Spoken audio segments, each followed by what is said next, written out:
Dance football. For the love of the game.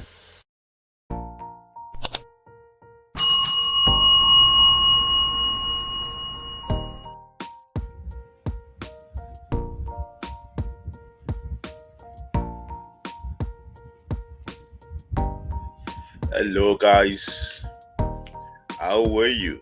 How you go? Good morning, good afternoon, good evening. Gan Football Live, Gan's Football Friday Night Football Club. So I welcome you. Thank you for always finding time to come live. So come and join me here, and I always look forward to every Friday night because it's always one drama or the other. Always nice to be here. So as you join in, guys, please like the video, as you know, as usual. Also, if you are not a subscriber, just subscribe to the channel so that you can know anytime we're live. So that is Young Deacon from Germany. Thank you. Adiola from London. Kola from Germany. That is Chuven Photography from Scotland. Chuven Photography, we should be able to catch up during the Commonwealth Games. I should be live. I should be there during the Commonwealth Games. So I don't know if you will have time. I would like to see you. It's been a long time. We'll be talking. At least first time we should be able to talk, face to face. I like to see people that I admire, Chuven is one of them.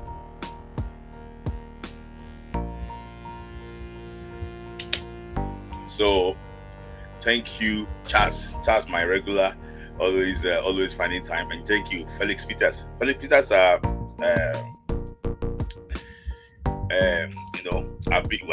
have known together for we've been together for years, guys. Like the video. Thank you, Chris. Like the video, guys. If you are just joining, like the video, and also if you are a new subscriber too, try and click on the notification bell so that we can, we'll always find so that you can only find us, Olumide Dabi from Houston, Texas. Thank you for joining.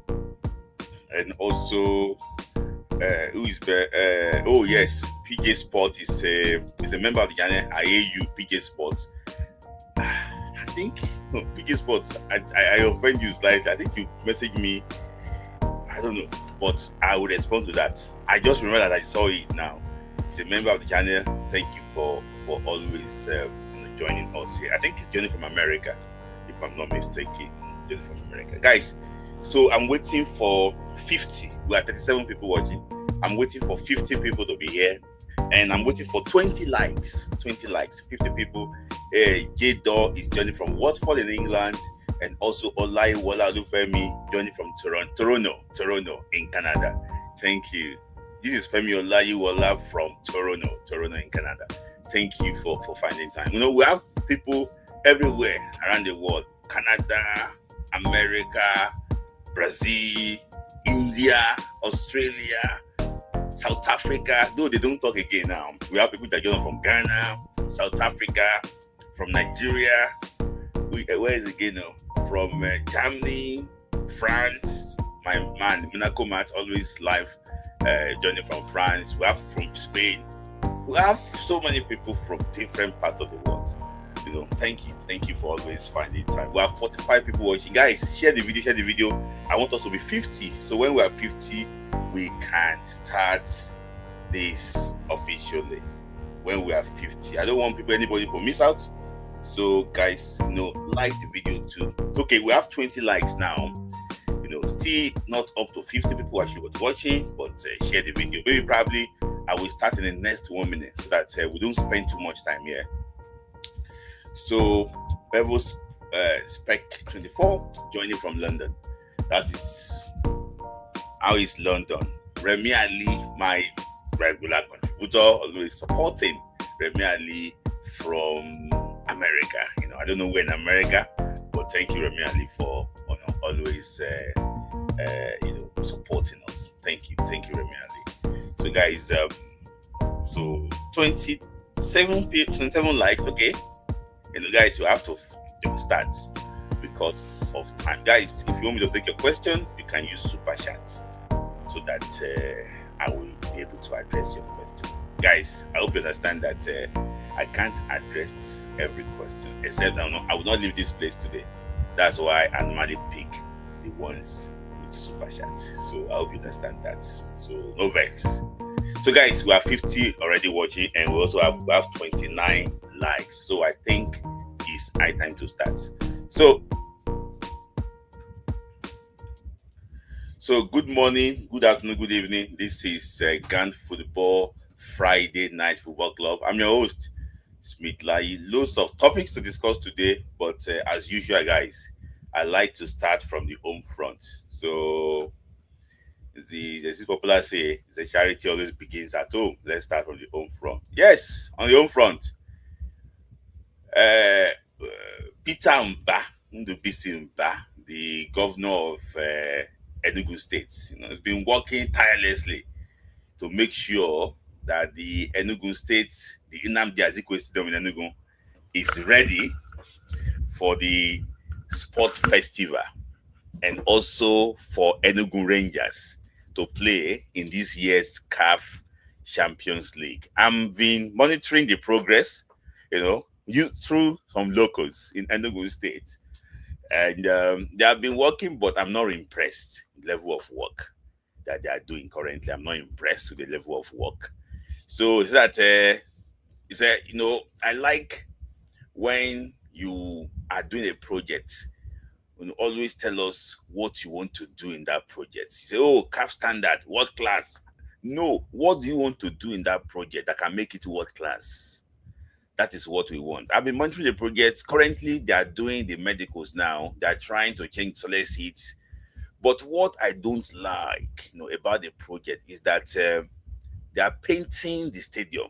Come on, the stadium have very big structural defects. Why can't you repair it before painting?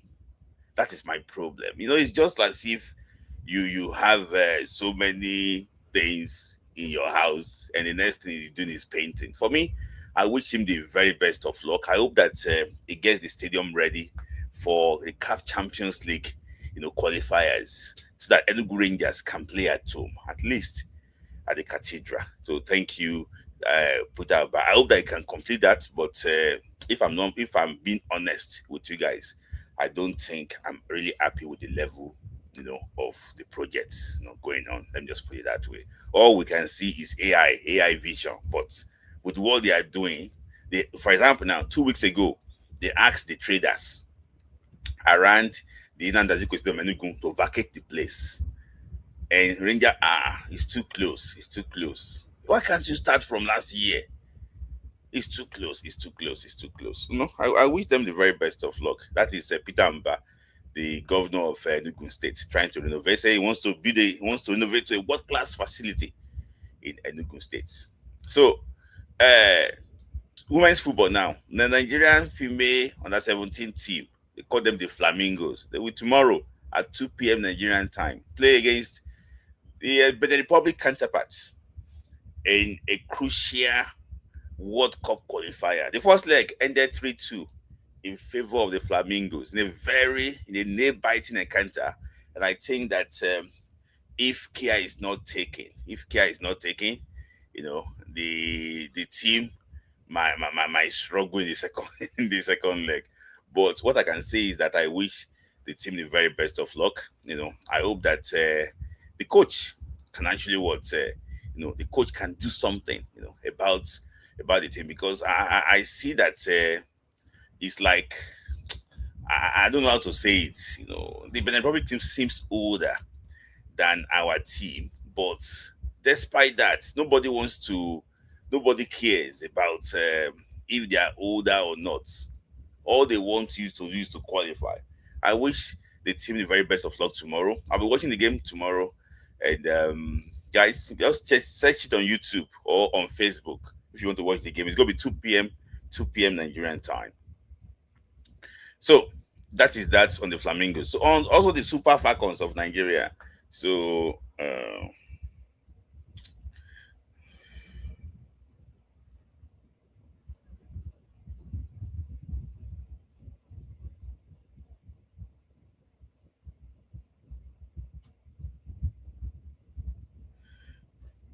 so and also the Super Falcons of Nigeria, is now 16 days to go before the WAFCON that will take place in Morocco. It's now 15 days before that WAFCON.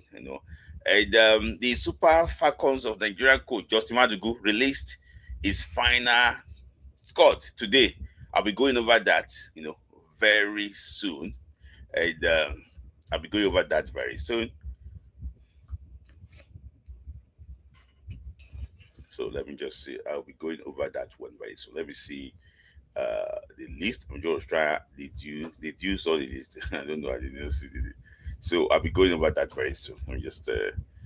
Uh, let me just try and bring the list to you quickly and give my own take about the list. So the list is actually here on your screen. So let me just try and make it slightly bigger. So as usual, Chairman Kanadozie makes the list. Erabo Comforts, also as she would made that list. Oloko Fatima, she's based in Nigeria. She made that list. The ageless and ever reliable Osinachi Ohale, she made that list.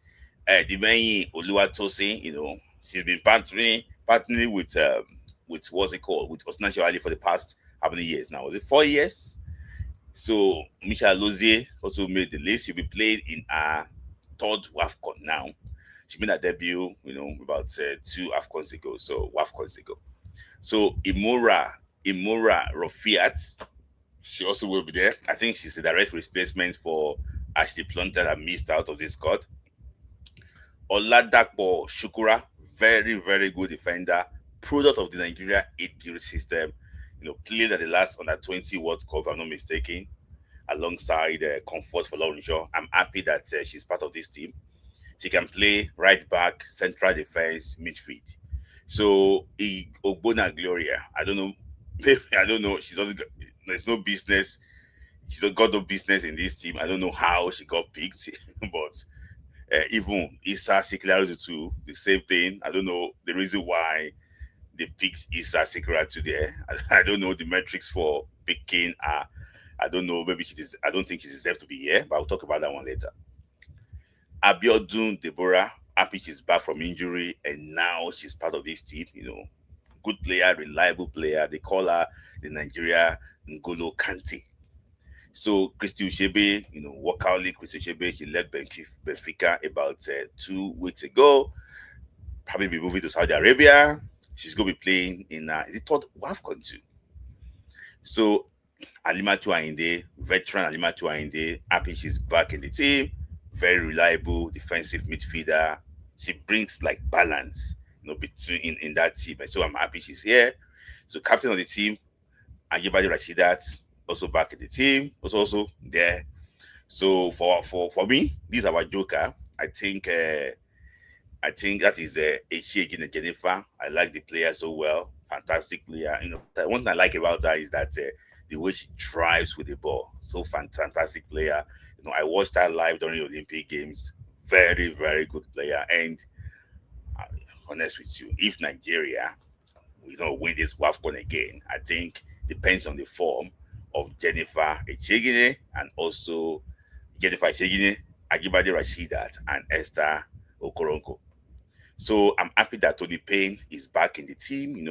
I know what happened in the last WAFCON that the NFF tried to do their thing, but I'm happy that she's back in this team. And also happy for, I'm also thinking that for Lakari Yamilusi too, she did so well in the last WAFCON, and that's the reason why I think she's here. Well, she's not really impressed in the qualifiers and the friendly game, but the coach understands, he knows how to use her. So probably that's why Folahari is back in that team. Esther Koronko, as usual, happy she's back from injury. And for me, very, very good player. Very, very good player. So a newbie now is Omewa Joy, Nottingham Forest striker, very powerful, similar to Desire Paranozie, similar to what's that guy name again? No, this that retired from football. Uh, Onumono, Ifoma Onumono, similar build striker. For me, I think she still needs to gain more experience for her to really perform at this level. She scored 2 goals against Senegal. I think that's another thing to show that you know what, she can actually do something for Nigeria. So veteran Oshuala, she actually was there. I like Iezu Chiwendu. I like Iezu Chiwendu. Very, very good player. Very, very good player. She can actually offer something up front. So I like that up front, you can use Oshuala, you can use Joy Omewa. There's also Esther Koronko. But in my own opinion, I don't know, maybe this team is balanced because I can see so many players that can play center forward now. But what about other areas? I don't really see wingers here. Okay. Uh, we have Babaji Jide Omorisola, fantastic season with AS Roma too. Did so well in Italian, Femini Serie A. So good player. She can play the right wing or the left wing. Odega Francisca. I don't know when she's going to retire from the national team. She's here again. I don't know. She offered nothing during the friendly game. I don't know the reason why Francisca Odega is in this team. I don't know why some of these players don't know the right time to leave this stage. What did she want to come and do, in this WAFCON? I don't know. I don't know. I don't know. I don't know. Just know, you sometimes you learn to leave the stage when the ovation is loudest. I don't know. I don't know. Her performance against Senegal was horrible. I don't know the metrics for selecting Odega to play. Is he experience? What experience is he bringing? The last World Cup we played in what's it called in New Zealand and Australia, she did badly. The WAFCON again, she did badly. I don't know. Is it rewarding failure or rewarding failure? It's so bad for me. There's no business. She doesn't have any business of being in this team. Monday Gift, she missed out in the last Olympic Games. Also missed out in the last WAFCON. For me, good for her to be back. Also need to take her opportunity now because there's no second chance again. If she comes and she didn't perform again, I will not.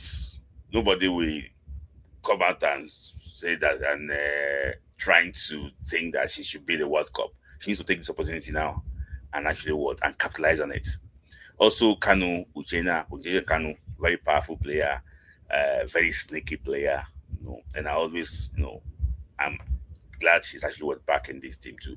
So overall, not a poor list. Let me put it that way. So because you cannot really mention who should be in this list, who should be there, and it's not there, it's hard. For example, now I know that there's no Shoma Kafo on the list. I think Okafor is a very good player and it will still come good for Nigeria. The other Payne too, Nico Payne, she's not actually what? Yeah, I believe that she just came back from ACL injury and she's still trying to get, her back in the team. So for me, um, I think she's probably actually there's no point bringing her here. So who else again? I think she'll be here. I don't know, but I just think that it's very hard for me to make a case for a player to be here. You know, that is just that. I don't know. Who do you think should be on the list that is not there? I can't even remember anybody that should not be here. Now, who do you think should be there that is not there? Guys, any suggestion? Who do you think should be there and is not there? So the team is so similar to the team that won. Ogbonna Gloria is here. He's not here. Ogbonna Gloria is the glory is there. Talking about who do you think should be? Flonta is not there because Joma Kavo she can just type being pro. She can go and actually develop herself more. Yes, she just coming from injury.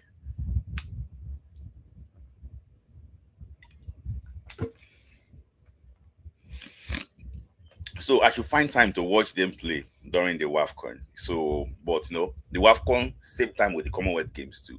I want to see the our athletes, in the Commonwealth Games. But I will find time to be in Morocco and watch them because their games will be Regina O2. Regina O2. Uh, Regina O2 is not part of Super Falcons. Regina O2 is not part of Super Falcons. So in case you want to go to Morocco, let me just tell you where you can actually watch the game in Morocco. I might probably be in Morocco, but time will tell. Um,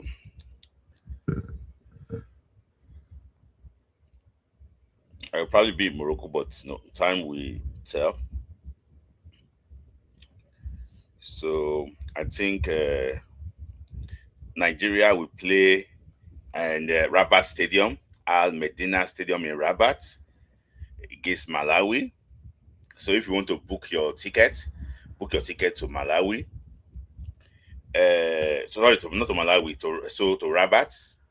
So and also to Rabat Olympic Stadium.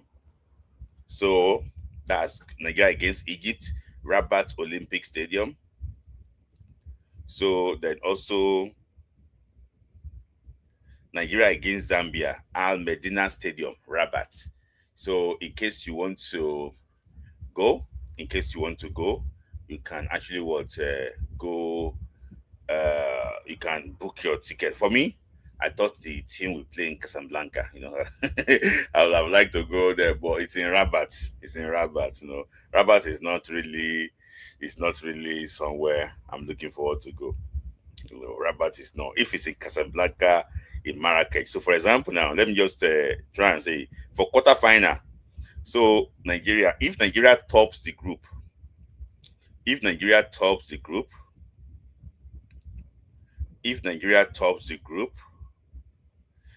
will play. If Nigeria tops the group, it's going to be in Rabat again. I'm against them in Rabat again. So, but if Nigeria finish second in the group, Nigeria will play in Casablanca. So, yeah, there is nightlife in Rabat. Not interesting like Casablanca or Marrakesh. Yeah, Rabat is not. I'm not looking forward to go to Rabat. If it's Marrakesh, Casablanca, they are playing there, I will know that I have to book my ticket very soon and actually go and see the guys play ball. At least you want to watch them play. You also want to enjoy it slightly too. But in Rabat, nah. So that is that on the girls. If you want to say anything about them, let me ask you. No. So if you want to take your comments too, put super chat there. So and yeah. So that is that. Let's quickly go to the African continent quickly. Because of time, I don't want to spend too much time. Let's quickly go to the African continent quickly. I hope that I have my news. The African continent quickly.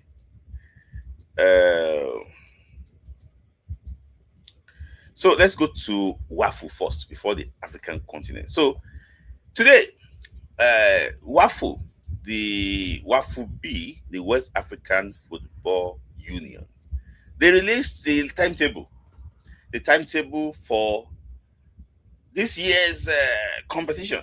So you can see clearly here, Q AFCON qualifier for AFCON under 20 is going to be in July this month. AFCON under 20 qualifiers is this month, and we are not ready.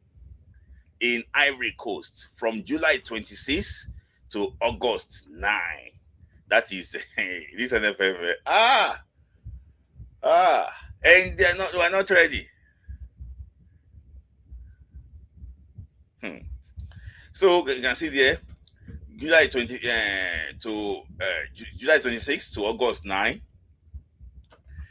The CAF. This is a Women's Champions League, August 23 to qualifiers, August 23 to September 5. So who will represent Nigeria?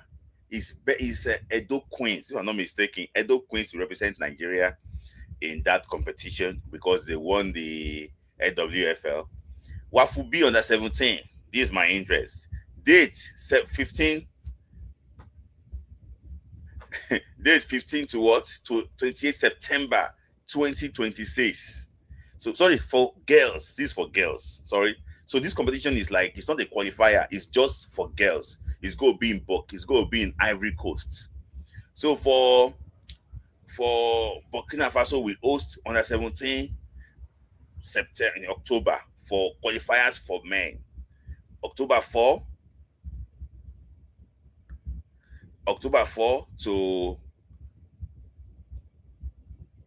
October 4 to 17. October 4 to what? To 17. Then the final one, my country, Nigeria. Nigeria will host Africa School Championship. Nigeria will host Africa School Championship in the Kenya and Abeokuta around December 6 to 9, 2026. So at the end of the day, Nigeria will host that. We've been bidding to host that for the past 2 years. Uh,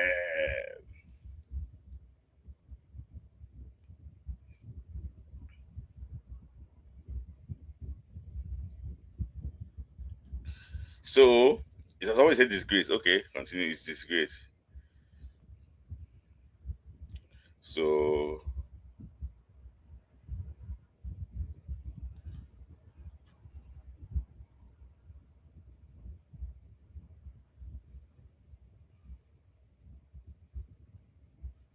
when you say that the list is out, I've not seen the list of the under 20 boys. Okay, so let's move on to another one too. So for no, this is I'm going to come back to that one later. I think I've okay. That's the list. I think any other one I want to say. Okay, yeah, I think that's the waffle. I don't think there's another one. So that is the list. So write it down in a calendar so that you can actually watch some of these games. It's gonna be live on YouTube. So let me actually know. I think I will share the link, but I will not broadcast it anything. We can't host competition. We gave us school championship. Okay, you still having the hype. You still having high hopes.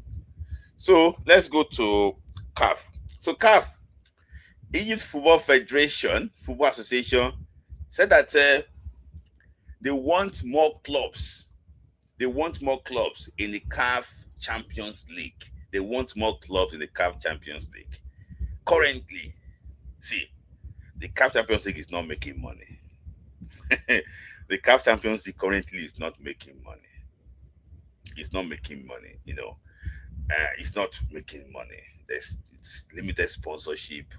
It's not making enough money. But the Egyptian Federation are looking for. You know what? They want us to increase the slots, increase it. It's not. It's not making money. So what they are proposing is that, for example, in Nigeria, we have 2 slots.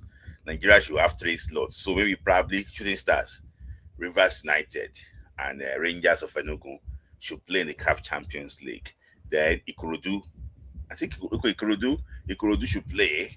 Ikorodu and maybe one other club should play in what? In CAF Conference Cup. So they want it, that way, so that there's going to be more. They want more participation in CAF competition, so that it's going to expose their players. That is not our business. We don't they perform well in CAF competitions, so that is that. So let's move on quickly to Super Eagles transfer news. Super Eagles transfer story. So I'm going to start on the very shaky note. On a very shaky note. And the shaky note is on a not a very good note. Let me just put it that way. But before I do that, let me just try and take the super chat from 8K924. Is from the UK because he's sending pants to me. So that it is time we look for a new goalkeeper now. That fine boy Maduka Okoye is more concerned with fashion with Cardi B, the Nigerian David Beckham. Please, 8K924. I will take this comment when I go to Nigerian players. I will have it in mind. It's not up to that. So let's go about Nigerian players transfer quickly. So on a sad note, Ogeyi Onaze has been released by his club side. They will not renew his contract. You know, and for me, I will not lie to you. I didn't know that Ogeyi Onaze is still playing football. You know, I didn't know that He's still playing football. I don't know that he's still playing football, but I wish him the very best of luck in in his future endeavors. Baba should go to the MPF. So, and also too, there's also another transfer. So I saw Akko Adams.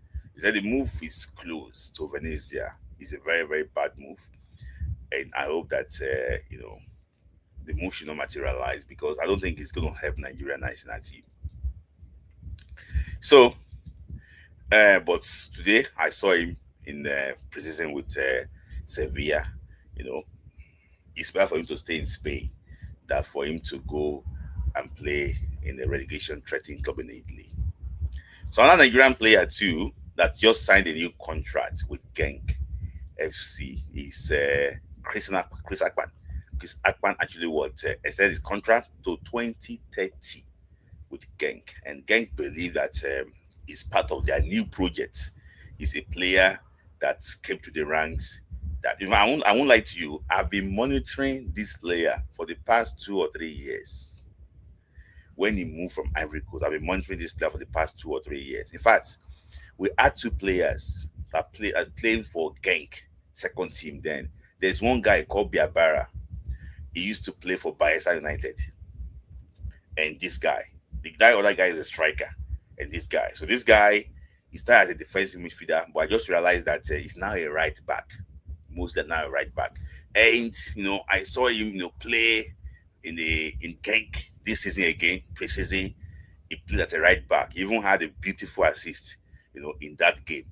So that is Eric Shell's wonder. I heard that they were even on the verge of releasing this player, but somehow he played well. So I can tell you here that Chris Akpan is part of the new under 23 players. He's within the age limit, and him and some other players, they are they're going to be part of those that form the defense line. So he's still within the age limit and can actually play for Nigeria for years to come. So I'm happy that he signed his contract, and it's going to be very crucial for our under 23 team going forward. So kudos to him.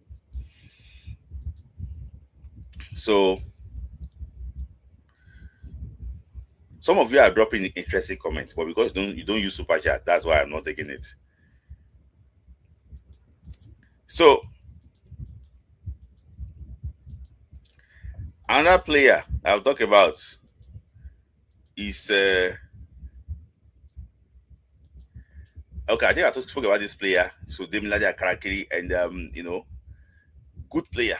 Good player. I'm talking about him again because there's been a lot of good comments, coming from Italy about what to expect from Demilade Akarakiri. They call him the new Pogba, and I hope that he can actually live to that expectation. Let me tell you something. Some of you, if you are born in the UK, if you live here in the UK, you understand that all these indie boys, for them to leave this country and go outside to play, he had though.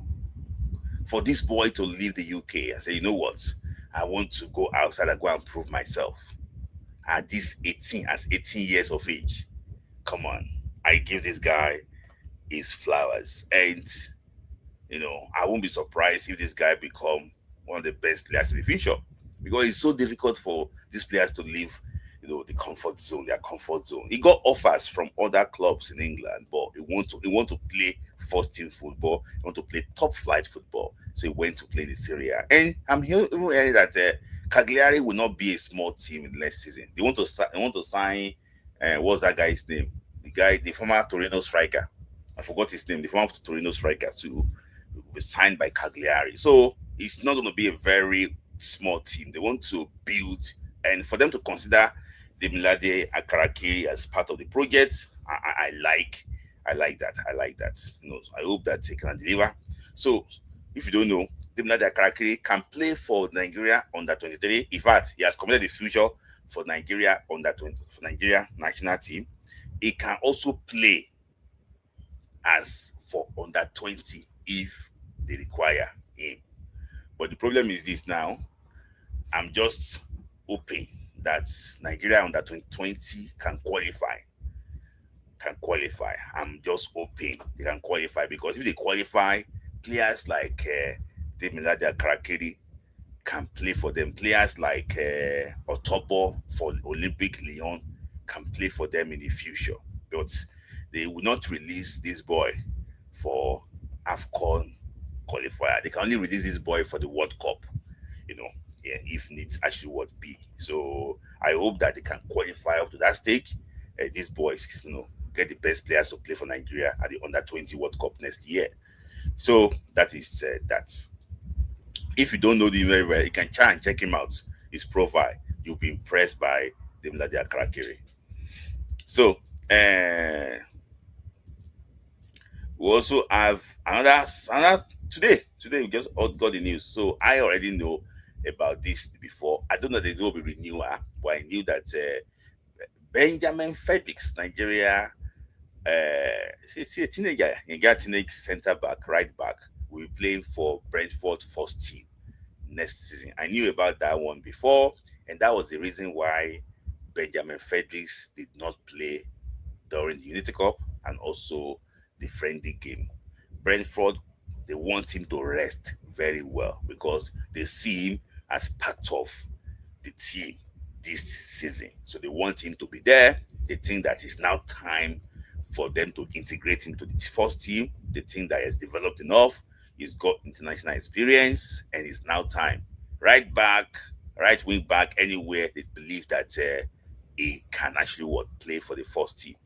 So offers from RB Leipzig came for around 20 or so million pounds, but Brentford did not sell him. So they believe that it's part of their project, and they want him to continue, with Brentford. Keith Andrews is a very, big admirer of Benjamin Fredericks, and I hope that they can give him that chance to play for Brentford this season. It's good for Nigeria too, because you want Nigeria to develop. You want us to have players that compete at the very highest level, and also that one will help our national team. For me, I don't think Frederick's story will end with Brentford. I see this guy play in the Champions League for a good club if he keeps his head down. Very good player, talented player. And for me, when I talk about talent, and I will say it here, I've seen players, talented players, defenders come to Super Eagles.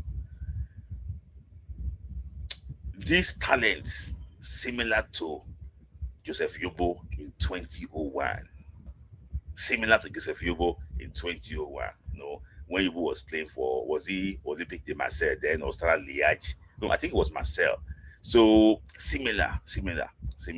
So for me, I think his talent is slightly above those that came after Joseph Yobo. So wish him very best of luck. He's a guy that can captain the under 23, easily.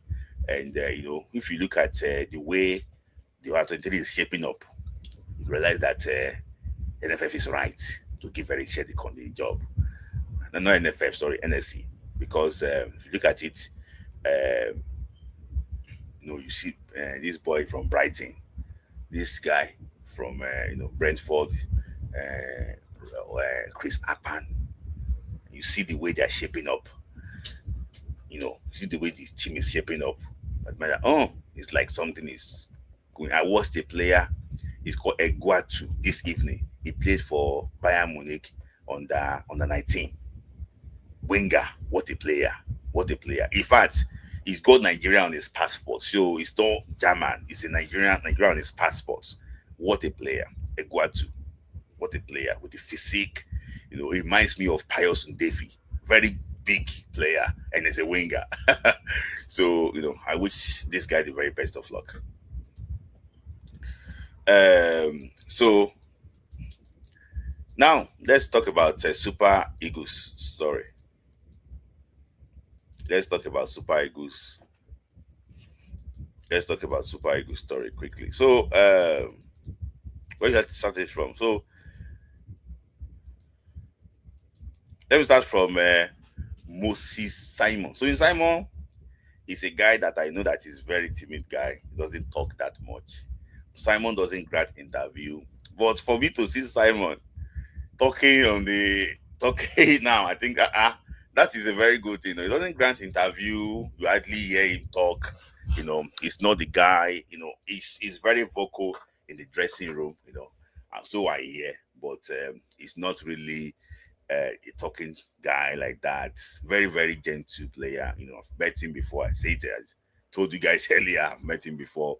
Very, very humble guy. So for him to talk, say, you know what? I have to listen to Simon. So he said some few things. Let me just put that one out. Is that 2013 under 20 World Cup? I was in the team, but I did not play. I remember the coach telling me I was too small. It is something I can say in front of him. The coach was referring to was John Ogbo. See, let me just explain it because I remember this. I remember this very well. It's 13 years ago now, but I remember it very well, like yesterday. See, Simon was very small then. Let's say the way it is. Simon was very small then. But in terms of ability, maybe the coach realized that he's too small to play. But for me, I don't think Simon should take this say as if that person is trying to diminish him. I don't think so. I don't think he should take it that way. Because I remember that under 20 World Cup. This coach, John Ogbo, he dropped Jamilu Collins in that under 20 World Cup. He dropped Jamilu Collins for Kingsley Madu. Between Jamilu Collins and Kingsley Madu, who had the best Super Eagle career? Who had the best Super Eagle career? It was Jamilu Collins. So you can make mistake at this underage slightly. In that same under 20 World Cup too, he brought in Wilfred Ndidi.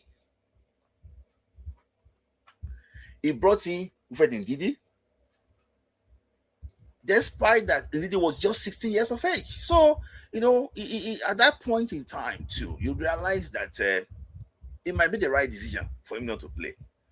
But God don't help him. Out of those, I'm saying it here, out of those that play on that 20 World Cup that year, how many players get cap reach Moses Simon? That is it. How many players out of all of them get cap reach Moses Simon? How many players get cap reach Moses Simon? Yes, he drops Semi Ajayi for Wilfred Ndidi. How many players? Thank you. I don't remember the channel too. So he dropped what? Semi Ajayi. Thank you, I don't for reminding me. So Semi Ajayi now is in the Super Eagles. So Simon should just be happy that it happened. Maybe probably that was what he needed to spoil him to do better. Because in that same team too, we had Shehu Abdullahi plays right back. Because that same team, we had in the left back Kingsley Madu, center back Ikechukwu Okore, and Wilfred Ndidi. Then right back Abdullahi Shehu. Yes, thank you, Sport Grinder. Yes, thank you. That's it. You listen that way. Thank you, Sport Grinder. So in the midfield, you had You add Olaiton. See, Michael Olaiton. Ha! What a player. I don't know. I think he had issues with the arts. What a player. He was playing for Olympiacos. He played against Man United then.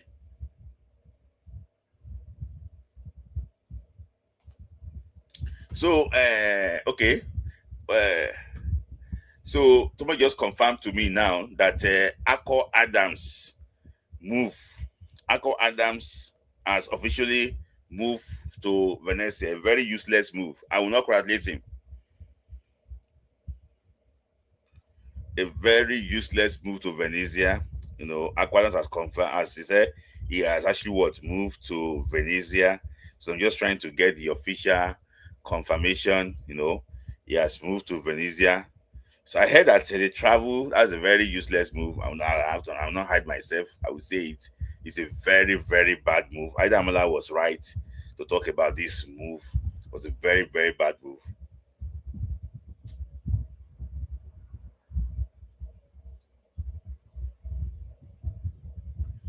This came where it be like say you want me to block you and go and throw you somewhere. That's what I want. Now wait till they talk with that. I will just block you and go and throw you somewhere. Is it Kim or what do they call this one? So I want you they check with that. So Akko Adams have been confirmed as agreed to deal with Sosan Akko Adams from Sevilla. ABC reported, 60 million euros, don't deal. Don't deal. That is sad for me. Very, very sad about the move. Very, very sad about the move. I'm not lie to you. Very, very sad about the move. Very, very sad about the move. So how did Simon perform at the World Cup? See, so let me just continue with Simon. So Akko Adams moved to Venezia, finalized already. Sad. Yes, Olaiton. I was so sad that Olaiton could not continue. But let me just continue. So the issue basically was that he did so well. And after that under 20 World Cup, Manugaba took Moses Simon to 2015 under 20 World Cup. So, and he played for Manugaba in 2015 World Cup. Yes, if you enjoy the show and keep quiet, just be listening to the show. You don't do super chat. You want to be stressing me. No super chat, nothing. So, thank you for those that sent super chat. Thank you. So for me, happy with Simon should not take it, that way. He had a very good. For me now, Simon is on 99 caps. So I'm not mistaken.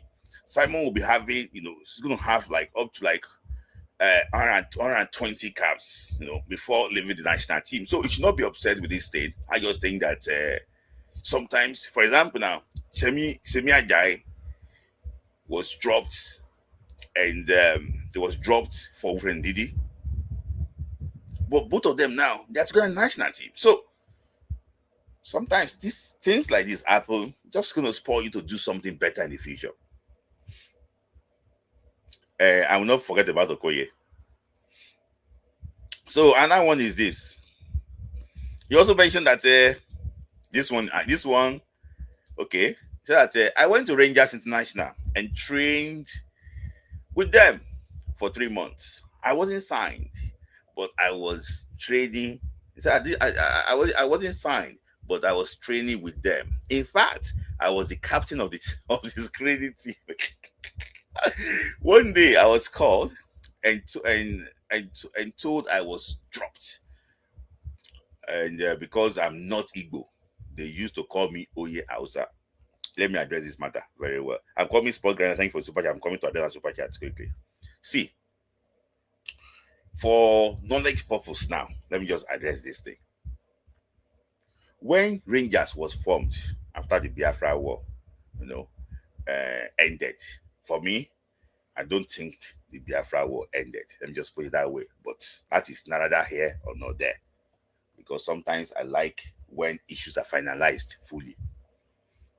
So when they formed Rangers were dominated by what? By those from the southeast, before. And the thing that normally spurred them to do well was because they tell them that Ikechukwu is not part of Rangers now because he died during the war. So they use this thing not as a tribalistic to motivate the team to do well. If you want to think I'm telling lie, go and read about the history of Rangers. So, I understand that it might be a community team. So, and when, after a while, Rangers started signing players like Adoke Amosimaka. Adoke Amosimaka is not from the southeast; it's from Port Harcourt. So it now, so it got to a stage that they started getting being open to other parts, of the country. I understand that Rangers is a community team, but still, for somebody to tell Moses Simon this, I think is inappropriate. I can tell you it's inappropriate and is against the culture of Enugu Rangers. It used to be like that before. They don't sign outsider. Let me just put it that way. But since all those 1978, 1917, so from 1978, 79 to 1985, people like Adoke Amosimaka played for Rangers. So they signed people from Port Harcourt. Despite that, I think Adoke Amosimaka's mother is from Southeast also, but still, it's from Port Harcourt. So it used to be like that before, but no longer. For somebody to be telling Simon this about 13 or 20 or 15 years ago, I think is against the culture of Rangers. And I think that things like this should be condemned fully, in my opinion. That is that. So, and let me just take this over here quickly. That Obo's team that lost to Uruguay, Aminu Umar, Kayode Ndidi, Olaitan Shehu, these guys all did well. So let him calm down. Zadok is not crying online. Okay?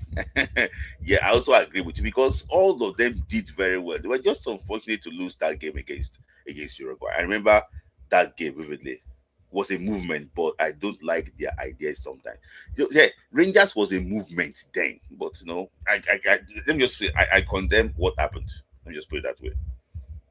So let's move on to John Obi Mikel. Obi Mikel said that I've received calls to return and get involved. I have declined. Those individuals needs to go. I cannot work with people who don't share the same objective as I do. I also agree with him directly because there's no way Obimike can function. They want him to come so that the system can consume him. They want him to come so that the system can consume him. So it's like they want him to come. So those that he offended a few years ago, they want to punish him. For me, I think, for people like Mikel Obi to get involved in this Nigerian football, structurally things need to change. Some people have been in the NFF for the past like 20 years. They don't, they don't upgrade themselves. They are just there. Imagine Mikel Obi working with Ibrahim Gusso. It's like light and darkness. Ibrahim Gusso had zero knowledge of football. Ibrahim Gusso had zero knowledge of football. All he knows is politics. Zero knowledge of football. It's like you are putting light and darkness. When for example, Minano, Olavijano, when they are talking, Ibrahim Gusso cannot understand.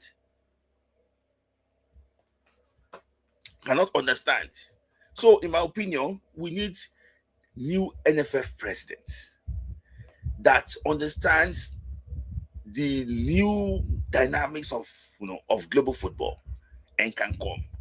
People have been saying that the Shiname is not in president. I know it's propaganda. If President Bola Tinubu today call Kunle Shiname that I want you to be in charge of this NFF. I want to. He can sponsor him. See, the GFA people in Ghana now, they are begging their president to sponsor a candidate that will defeat Kotokreko. So why can't Party Nobu too, if he's interested in sports, sponsor a candidate to defeat Ibrahim Gusso? Yes, he will defeat Ibrahim Gusso. If he sponsors a candidate, he will defeat him. The president, he knows how to pick people from private sectors. Yeah, can't he call him? He's his boy. Call him. He will defeat, because I see that his idea is different. It's different from this. Ibrahim Sanusi is now, by this. Mohammed Sanusi and zero knowledge. When they talk like this, you want to vomit. Zero knowledge of football. In my own opinion, if the president who can see and sponsor, it's about interest. Look at what happened in Cameroon. So if he says it, Nigerian president is very powerful. It's very powerful. If you don't, I want to fix this thing, but the issue is this: I don't trust him. I don't trust the president to be intentional about it, because for him to employ Shehu Diko to be the NSC chairman, I don't think it's a good appointment. I don't think Shehu Diko is a good appointment. He has not been performing. So I don't think so. That is my take. Maybe probably he's not interested, but in my own opinion, I don't think Shehu Diko is a good appointment, as the NSC chairman. So for him to appoint Shehu Diko as the NSC chairman, that is a wrong appointment. So I don't think he will care less. He care less about appointing, trying to sponsor, maybe probably trying to sponsor Kunle Ahmed to be there, because he's a club owner, so he's qualified to be the NFL president. So that is that about Mikel. So another person is saying that they're talking about their experience. See, if Nigeria never happened to you, your coach too also talked about his experience, that winning the Olympic gold is not the thing, is what they fought before they won the Olympic gold. He said that they had their boss. He said they had the boss of nobody take them to training ground. They took it away.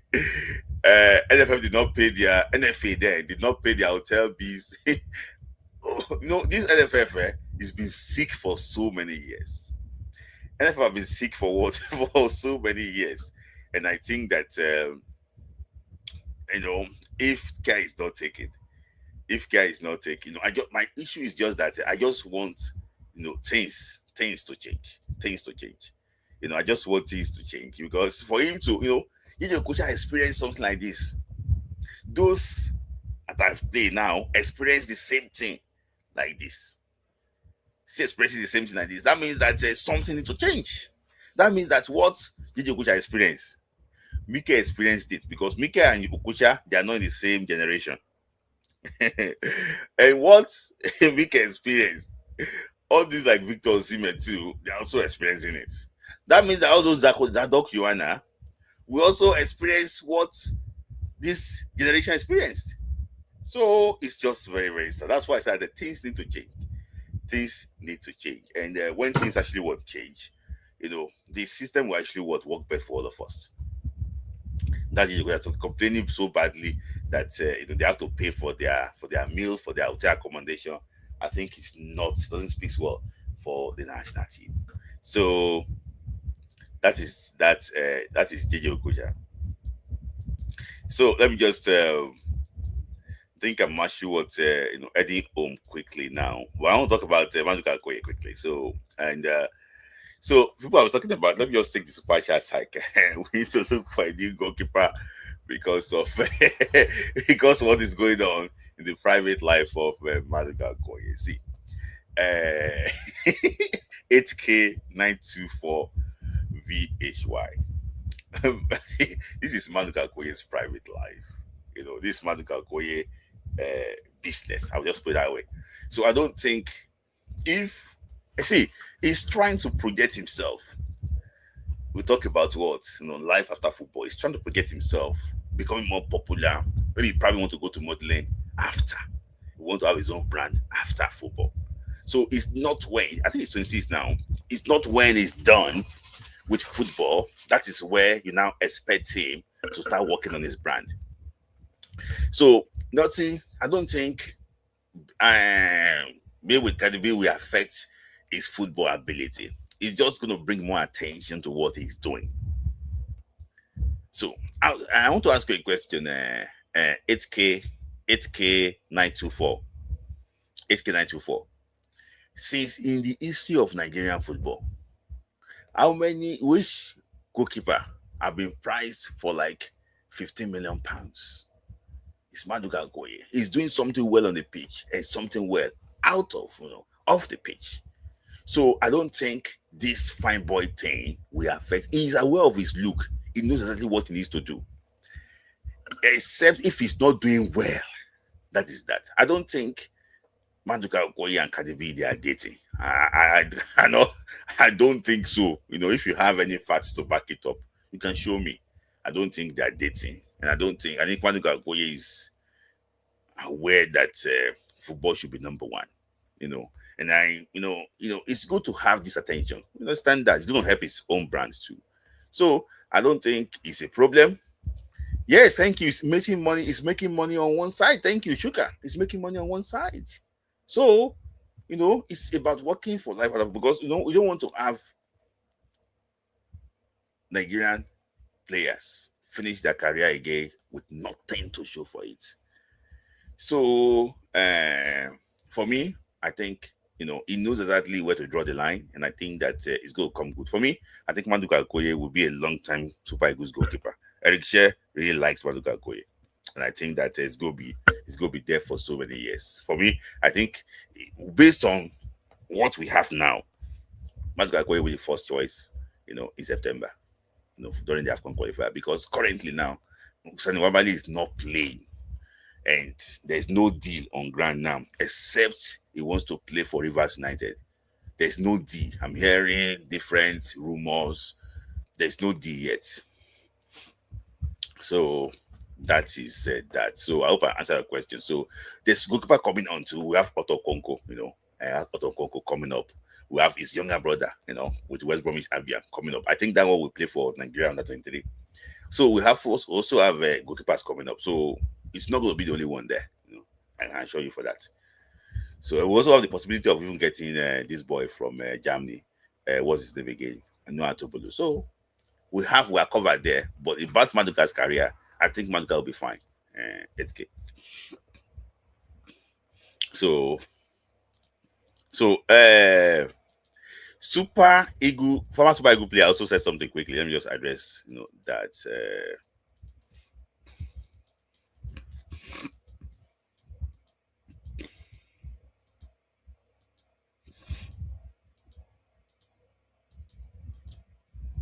So some of you don't know him. He's former Nigerian international Migilawa. He said something that's very interesting. He said that in the last few years, so many ex-internationals have been given the opportunity to either coach or function as administrators. But in the end, my conclusion is that it is very easy to drive a car with your mouth. If you speak my language here, so that like you can use your mouth to steer soup. But so a lot of critics can identify the problem and weakness, but they cannot provide a solution. That is that. So I also agree with him too. See, some people I can see open display of madness on Twitter from respected journalists, calling for the NFF to give the Super Eagles job to a local coach to coach the national team. He said that Spain is using local coach. Germany, local coach. France, local coach. You see, I can see open display of madness. That's why I say that this country is only God that can save the country. See, open the you are looking at Didier Deschamps comparing that one with the Guavon. Hey, The shop is not agent, it's not selling players. So you are comparing the Lefete with Ogunmayede. See, some people, even Morocco, some people we are so hypocritical. Like, that's why sometimes this Facebook, some people deserve conk in the head, conk like that in the head, conk in their head. Some people don't get sense at all. I can see them on Instagram, on Twitter, making useless noise. Some people don't get sense at all, zero knowledge. That's why I admire that one of the problems of Nigerian football is people that reports these things to people, because when you misinform people, it's bad thing. I saw, is it one Desmond guy or so? He used to be a very good journalist. Suddenly, I can see open display of madness. Open display of madness. Open display of madness. Nigerian coaches, they gave them chance to coach under 20. They used that one to sell players. A Moroccan coach, they gave him chance to coach under 20. He won the World Cup. Some of these people, he won the World Cup. If the Nigerian coach under 20 won the World Cup too, we will big up that coach to coach Super Eagles. Some of these people, I see those things, open display of madness. From that guy, used to be very good journalist. That's why I said that it's like those before, their brain don't they shrink. They cannot mentor those coming up, and those coming up too, they have zero knowledge. You have to look at context. They gave De La Fuente opportunity with the Spain underage team. They gave him opportunity with the Spain underage team. He did so well. 21 under 20, he did so well for the underage. That is why De La Fuente earned the senior national team job. How many coaches in Nigeria they gave the opportunity to do underage that performed well? That's why I say that some people, I can see some people, that's why I say that I don't take people serious. Guys, don't share this. That's why sometimes I don't go on Twitter. It's my very good friend here that normally drag me to Twitter. Adeola and I don't want to mention Adeola and this my doctor. I don't want to mention the same way. You see, open open display of madness. What is left is for them to be using teeth to tear their clothes. Open display of madness. Write something. Maybe they want to get money from the guy in America, to tweet or everything. But you see, open display of madness. As in, and this they're looking for. Let our local coach go and do what? When Sia go to the final of the under-20 World Cup, go to the final of the Olympic Games, he coached the Super Eagles until he failed to qualify for the AFCON. Nobody stops them. Let them go and work. When they work, they will get the job. They gave Ali Zubeiru job. He did one of the most useless under-20 job ever. Ali Zubeiru. So now it's a local coach. Let's go and campaign for Zubeiru to go and coach. In fact, NFF released a statement that's okay for professional misconduct. They have to let Ali Zubeiru leave. You gave Adam Boso the same job, the same thing, did the same thing. So you can't go and be big up. So they gave them opportunity at the under. You gave Amama and Makapabo. They turned it to a marketplace. Under 23.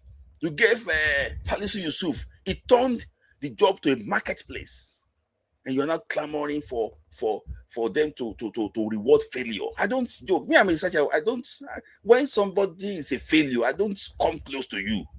Rewarding failure. That's why I say that, guys, listen to pick people you read from. Pick people you read from.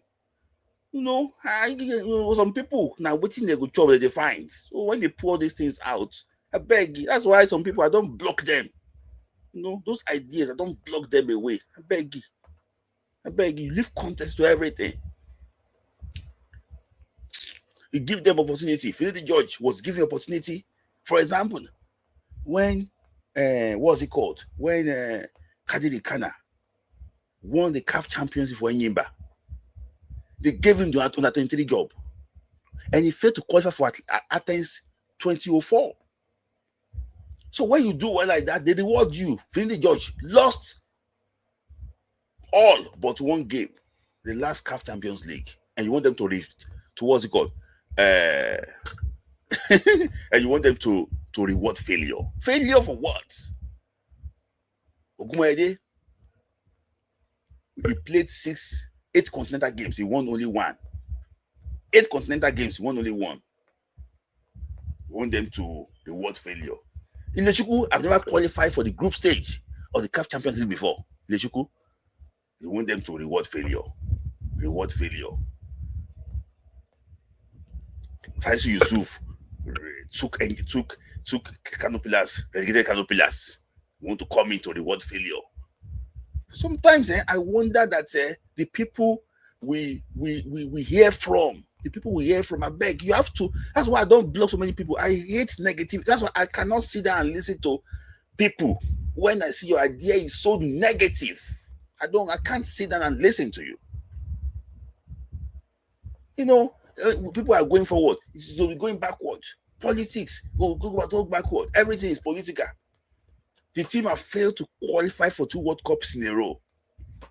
You see, they play agenda again. Agenda. Let's fight for the stability of this team. Because some people, and I'm saying this from experience, that when they don't like things going well in the NFF, because they think that if things are not going well, there is no way they can chop.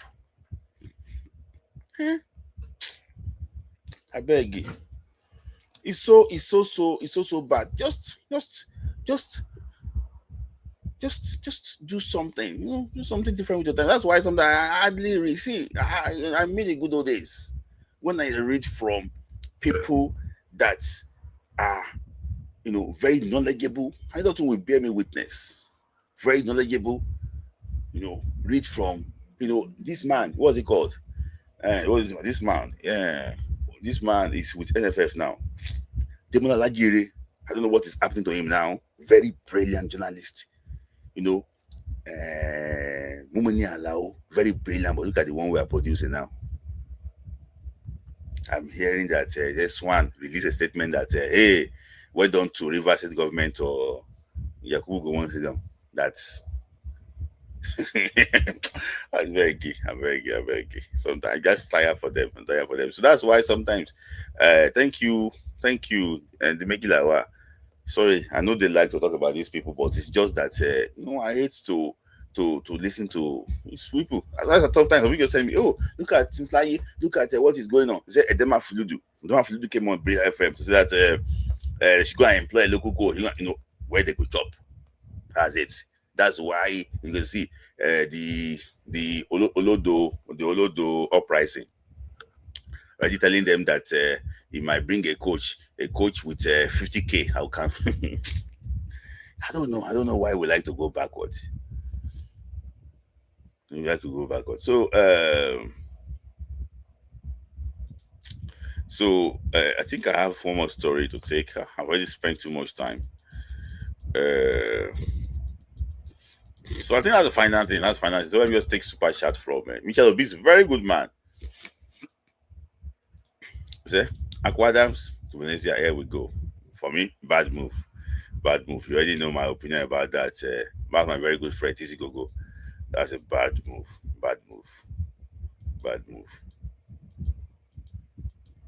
They give the NFF, they give them job. They give them job. They will not do it well. They want to compensate failure.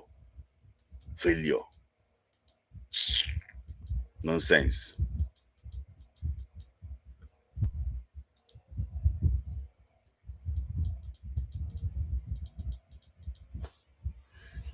So that is that today. Let me just bring super. Let me just bring.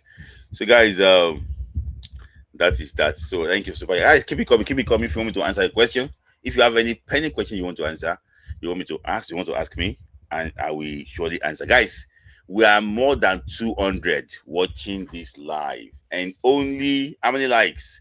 We only have 47 likes. Guys, like the video, like the video, like the video.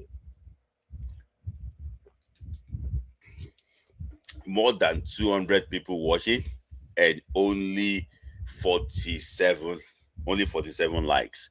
Like the video, guys. Like the video, like the video. We are growing, we are growing. Like the video, like the video, guys. Like the video, like the video. At least if you don't do super chat, you can like the video. Like, guys, like the video, like the video. 52 likes. Let's get to like 70 likes. Come on, guys. No, even so I say 70 likes. Even when like more than 200 people actually want to watch it, we should be able to get like 120 likes. Come on, guys, you can do more. We can do more. We can do more.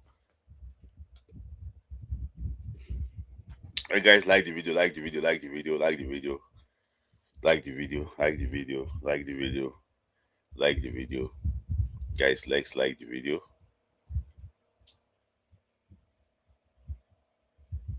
Like the video, like the video. We are 61 likes. With 61 likes, let's go to 80 likes. Like the video, like the video. I will bring the link on. Please make it very snappy today. I think there's no World Cup, but at least we have to go to bed early. There's no World Cup game today. So, for example, now I told you about African team already out of the World Cup, and how will you rate African team? So for me, we did well. People are saying that we did not do well. That 9 teams in round of 16. That means that 9 out of 32. It's a very good score. It's a very, very good score. And I hope that we can learn from this. See, don't be surprised. I'm saying this in here. Don't be surprised to see an African finalist in next year's in the next World Cup. Be surprised to see what an African world finalist in the next World Cup. So, guys, please, if you can make it 2 minutes, maximum even 1 minute 30 seconds. So to actually do it. So let me get you quickly. So quickly 30 seconds. So that's okay. Good morning. Good night, Smith. Yeah, I'm alright. First of all, what about Fleur Sebastian? Can manager call him up for actually play better this season, play better in European form, but better than with the guy in that squad. That's about that. So about the you post one boy on your status on Instagram that join Leon. Who's that guy? Where's that guy from? He's from Nigeria. Where's that guy? Nigerian, but Nigerian born abroad of Nigeria. Born in France, but he's going to be Nigerian international very soon. If they give him chance, yeah. He's playing with the first team now, actually. That's good. That's good. Quickly on this pipe on the Asia issue. I'm tired of this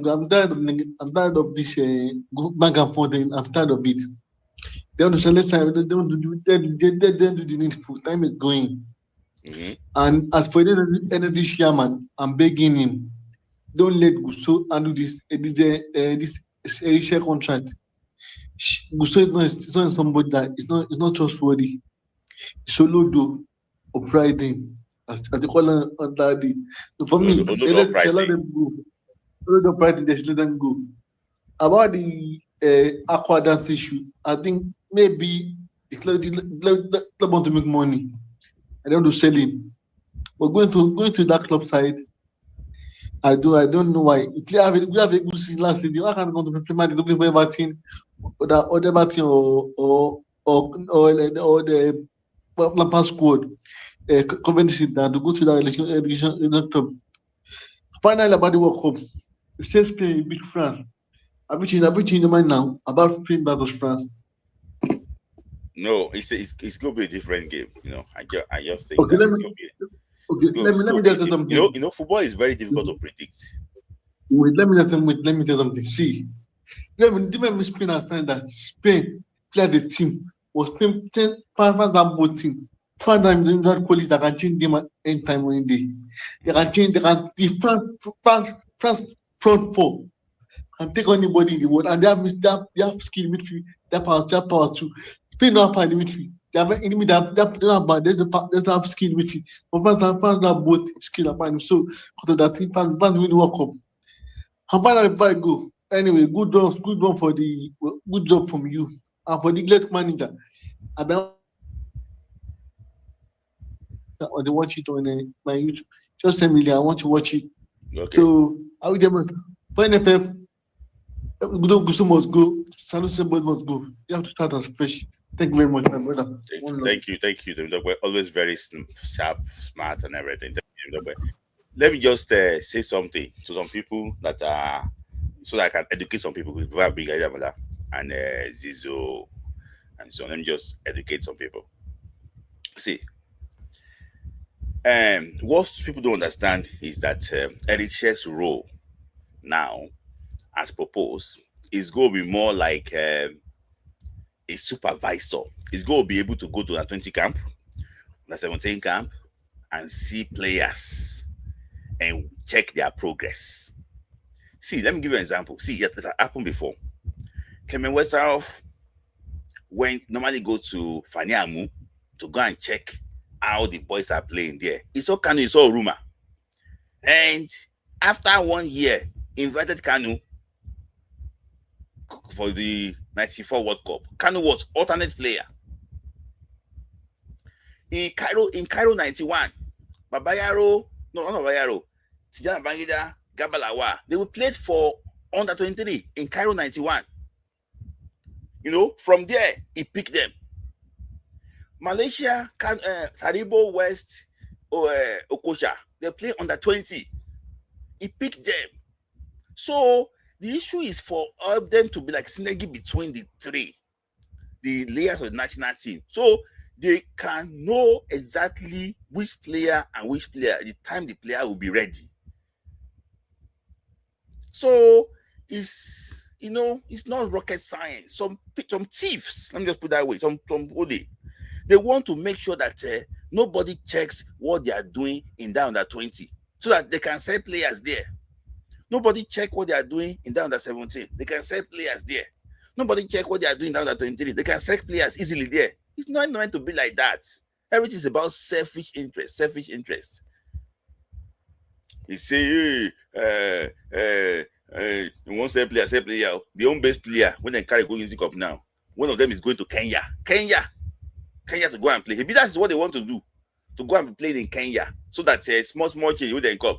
So what, you know, that's why I don't support Eric Chelle to go to carry these players to Unity Cup, because the club owners just want to go and send them to Libya, send them to Kenya, send them to Niger. I saw a transfer.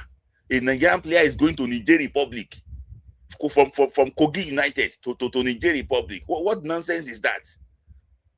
To go and do what in Niger Republic? See, sometimes I just it is well. So I have let me just try and be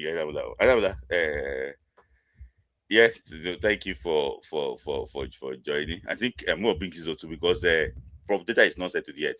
So can you hear me? Yes, I can hear you. Yeah, let me hear from you. Yeah, good to be on your show today. You know. Yeah. So I'm not going to take much time. So actually, the reason why I'm calling today is a bit unconventional. So please bear with me. It's not my normal discussion with you on spot. You know, I'm here because for me personally, you know, I love your show.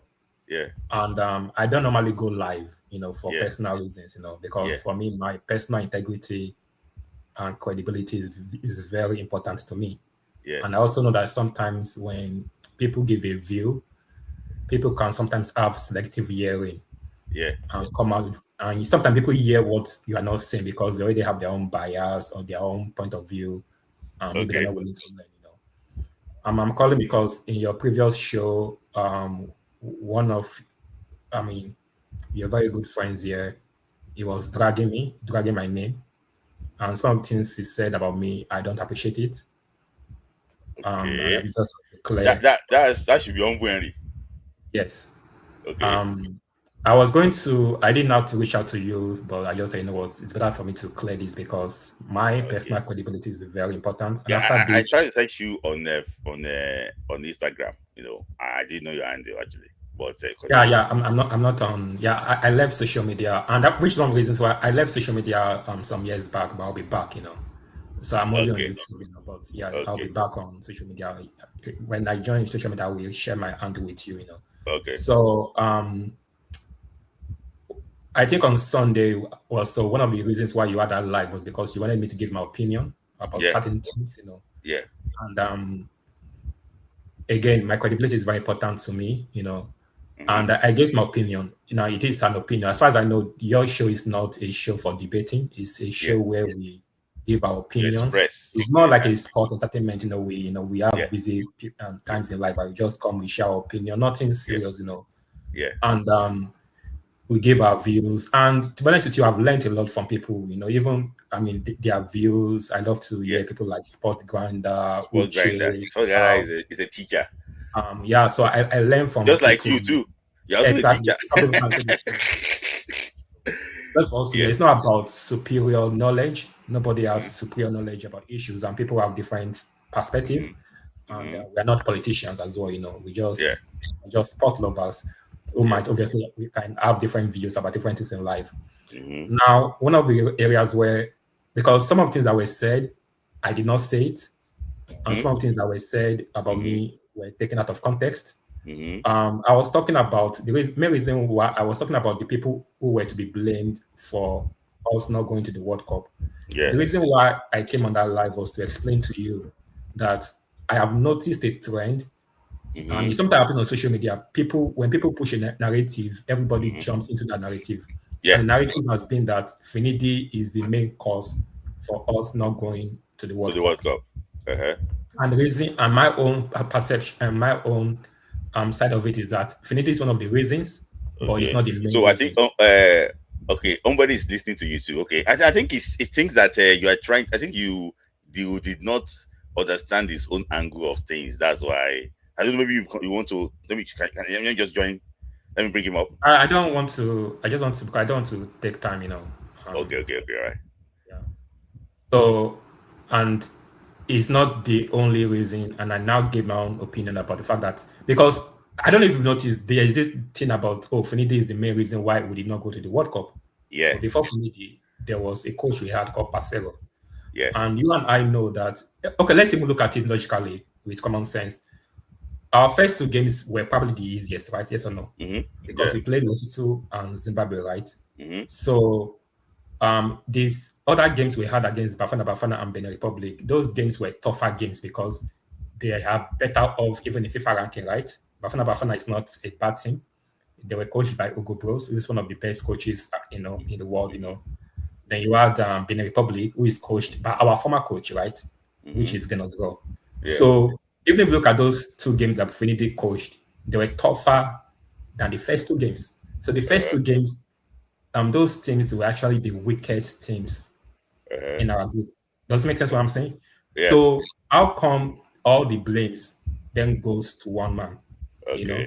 So that was what I was trying to lay that he's not the only person to be blamed. That even before we can start talking about him, there was a coach before that, which is Okay. Parcero. And before that, I don't even talk about Parcero. I think that was the first time I've ever spoken about Parcero in your life. The other thing as well is that the issue about, okay, apart from, I was dragging Parcero, then now I'm dragging Osimhen. In that last Okay. call, I did not drag Osimhen. I never said that Osimhen is one of the reasons why we did not go to the World Cup. Yeah. As a matter of fact, I did not even Yeah. mention Osimhen's name. The Yeah. only reason where Osimhen's name came in was when one of the comments, someone said that the absence of Osimhen was one of the reasons why we did not go to the World Cup. So the absence does not mean Yeah. that we are saying is a Okay. reason. I never put the blame, but I think because another thing as well is Yeah. that there's this thing of, I don't like Osimhen, and that is where I'm getting to. I love Okay. Osimhen 100%. So I don't know this thing of, Yeah. maybe No. I No. dislike Osimhen. So Aidabula, let me just come in. I understand your view. Do you know that day I do not agree with the way you arrange it? You know that? I Yeah, do not honestly, agree it's with the fine. way. So, but we have this common thing. It's just as if you have like A, B, C, D. You don't know the order to put it. Those that are big players in Nigeria, not qualified for the World Cup, we all know them. the way you just arrange them is different. I think the way Ombueni is also arrange them is different. So that's the reason why it's just like that. Fine. You understand what I'm trying to talk about? So it's not. We understand that Pasero was part of it. The players not enough. Finidi was part of it. So the way exactly. the way you arrange it was just different to Ombueni, and that is the reason maybe why I shouldn't have put a hierarchy in terms of it and just blame everybody. Yes. But I don't think it's and the reason why I spoke about it also is because so that we can all learn from it. Also because sometimes maybe NFF guys can be watching, you never know. So that going forward, we all know what we need to do in order to qualify for the 2030 World Cup. For example, with the players, I believe that one of the issues we had was that they took the qualifiers for granted. So in their mind, you know, Nigerians, we have this thing of, oh, who is Zimbabwe, who is Lesotho, you know, So if we had like the same teams we had in the 2018 qualifiers, like Zambia, Algeria, you know, is it which other team as well? We have tough teams. Perhaps they would have taken the qualifiers serious. Maybe perhaps they would have come to camp on time. So I was just talking about things I noticed during the qualifiers. As for Finidi, the whole issue of maybe because I like Finidi, am I supposed to hate Finidi? Finidi is a legend. So why should I dislike Finidi for a mistake he made? Yes. That is not just him only. Do you get like what I'm trying to say? So and as a matter of fact, when Finidi was sacked after the 2 games, I supported it. I supported the sack, you know. And when Eric Chelle was appointed, I supported Eric Chelle's appointment. Even to today, I support Eric Chelle's appointment fully, 100%, you know. I don't have as a matter of fact, I believe that he's the best man for the job. You know, so I'm one of those. If something is wrong, I would say it's wrong. If something I feel is right, I would say it's right. I don't have any personal thing about anybody. And I try as much as possible to stay away from any personal attack from any player or coach. As for Siemens' issue, for example, do you know that I actually subscribe to Bein Sports over here so I can watch Osimhen I watch him almost every week for Galatasaray. I pray almost every time that God let Osimhen come to Chelsea, which is my club. If not Chelsea, actually let him come to EPL. We're not wearing Chelsea clothes, we're wearing Dutch clothes. I know, because the Dutch team is my favorite European. Okay, the orange. Okay. That's what I got today, so I just want, you know. So just because there's just this thing lying around that maybe because I don't like Osimhen or I like Finidi or I don't. For me, it's just analysis of what is going on around us in the football world. And I think one of the things we need to be careful of, especially on social media, is selective hearing. You know, selective hearing. Like someone is talking, I don't know if Umbu really took time to actually listen to what I was saying. It's not. I think that I don't really agree with what I said. That he agrees with you that's the problem. You know, he mentioned this thing, but I don't think I heard that you mentioned Victor Osimhen. Or maybe it's me. Well, he mentioned in his life that I don't like Osimhen. That I no. About the players about people to blame for the World Cup qualifier. Did you mention Osimhen at all? I don't think you mentioned Osimhen. I didn't mention Osimhen. Yeah, I don't think. I just said the absence of Osimhen affected, but I didn't mention Osimhen. Yeah, I never mentioned Osimhen. I think it's because Umbu feels already that I don't like Osimhen. So anytime he hears the name Osimhen from my mouth, it means that there's something negative. Again, selective hearing. People already labeled you in a certain way. No matter what you say, they're not listening because anything you say is like they just label you.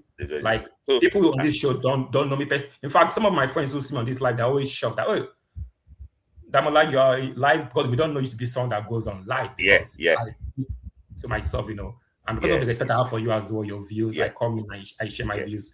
The reason I'm saying is because tomorrow someone can say a video and say, this guy hates Osimhen, he hates Osimhen, or he's pushing for Finidi. He's pushing for a local You know, I'm not a media journalist. I'm not part of the cabal in the Nigerian media that push narrative, whatever. I just give my own opinion based on my own perspective about life. And that is it. I'm not attached to anybody. I agree. And things like that. Again, it's just I don't normally do this. Just sometimes when you hear people talking about you in such a manner, because he kept talking about me, like maybe he has some personal issues with me. No. It's not. See, I think you understand what I said. The issue basically is just that we address issues easily. Like the way you are. Sometimes when I listen to you, I really admire the way you talk. But it's just that we know the common denominator. about those why we failed to qualify for the World Cup. So, and I think that Exactly. we did not arrange it in a similar way. So it's, Yeah. it's like you give you like a puzzle now. You just arrange it in a way. Oh, I arrange my own in a way. So for me, I just think that what you said last time, the most important thing is that the NFF need to act on it. Yeah. Anyway, it's fine. I'm not going to talk about this again after this. I saw in the comment section, he said I mentioned Osimhen's name and Boniface. No.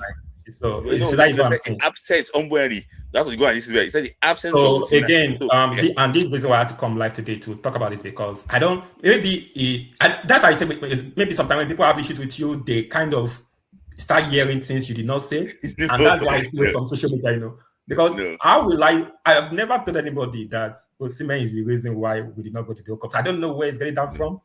So I guess maybe from today, I shouldn't mention Osimhen's name. I will mention Vinidi's name on your live, whatever.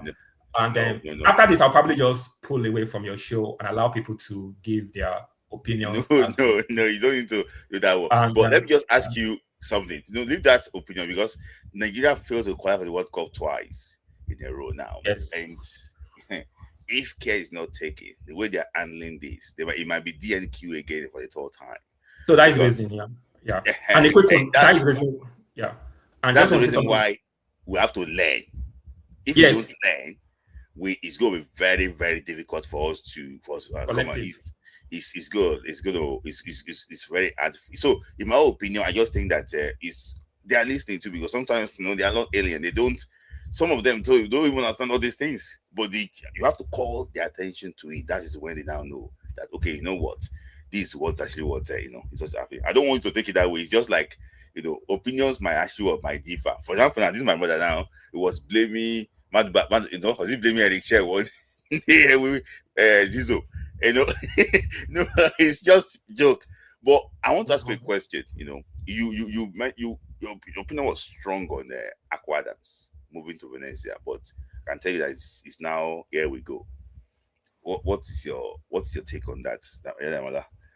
So you already had your opinion about it before in the past. So you look at it from the Aqua Adams, if you look at from the last AFCON, right, you will notice that after Osimhen, our next best striker was Aqua Adams, and he had a good partnership with Osimhen. I think you as well, you've mentioned in the past that the clubs that players play for helps them. You understand? It makes you better. When you play for a good club, it even enhances you. It makes you better because you are competing with the best. You are playing maybe in the top 5 league, right? So now we have a situation where Aqua Adams, who is the one that we depend on, apart from, I'm even scared to mention Osimhen's name now, apart from Osimhen, Aqua Adams is the next guy that we can rely on. Now he is going to Venezia, where they have someone like Osimhen who is playing for Galatasaray, right? Which is not the top 5 league. You now have your second best striker, Aqua Adams, now going to Venezia. Then it makes you begin to ask, what is going on? Remember that in this World Cup, after this World Cup, all this, even Ghana, all these things, some of their players will start moving to bigger clubs, even Morocco, Senegal, all of them, We didn't go to World Cup. Yeah. So what we are hearing is, the only transfer is, Aqua Adams is moving from Sevilla to Venezia. So the issue is that anytime we try to make steps forward, we keep making certain decisions. Now, maybe it's a family decision, so I don't want to attack him on it. Maybe there's a reason for it. But what I would say is that it is time that Eric Chelle start looking. It mustn't depend too much on Aqua Adams, because I don't know what's going on in his mind. So he has to start looking. Maybe hopefully Terry Murphy doesn't go to a funny club. There's no club yet for Terry Murphy. Exactly. Then I hope that someone like Awoniyi will, we ginger up again. Awoniyi will get back to full fitness. I know you said Boniface is not liked by the coach. So maybe. But maybe if he plays differently and the coach exactly, so would help him. Yeah. As it stands, we cannot rely on Aqua Adams, and it is part of the things that pains me about Nigerian football. Is the fact that when we rely so much on certain players, they let us down. I think when they make decisions, they don't realize that it's like people see you as a soldier for. I guess maybe it's called Nigeria is not worth dying for. So I must enjoy the bad. That's another matter, which you cannot really blame people now, because after, who, as they say, who Nigeria help? So whatever they can find their money, and their Yeah. bag, they go for it. So Yeah. it's just that as a football fan, it's not good for the Super Eagles brand. Let me summarize it that way. It is not. And we might see the effect. If you look at the set of the 90s, the reason why they were so good is because they were playing at the top. And I think this was Amokachi. Was it Amokachi? There was a player that when he went to Turkey, when he went to Besiktas or so in Turkey, his game went down. I think it was Amokachi. His game began to go down, began to drop.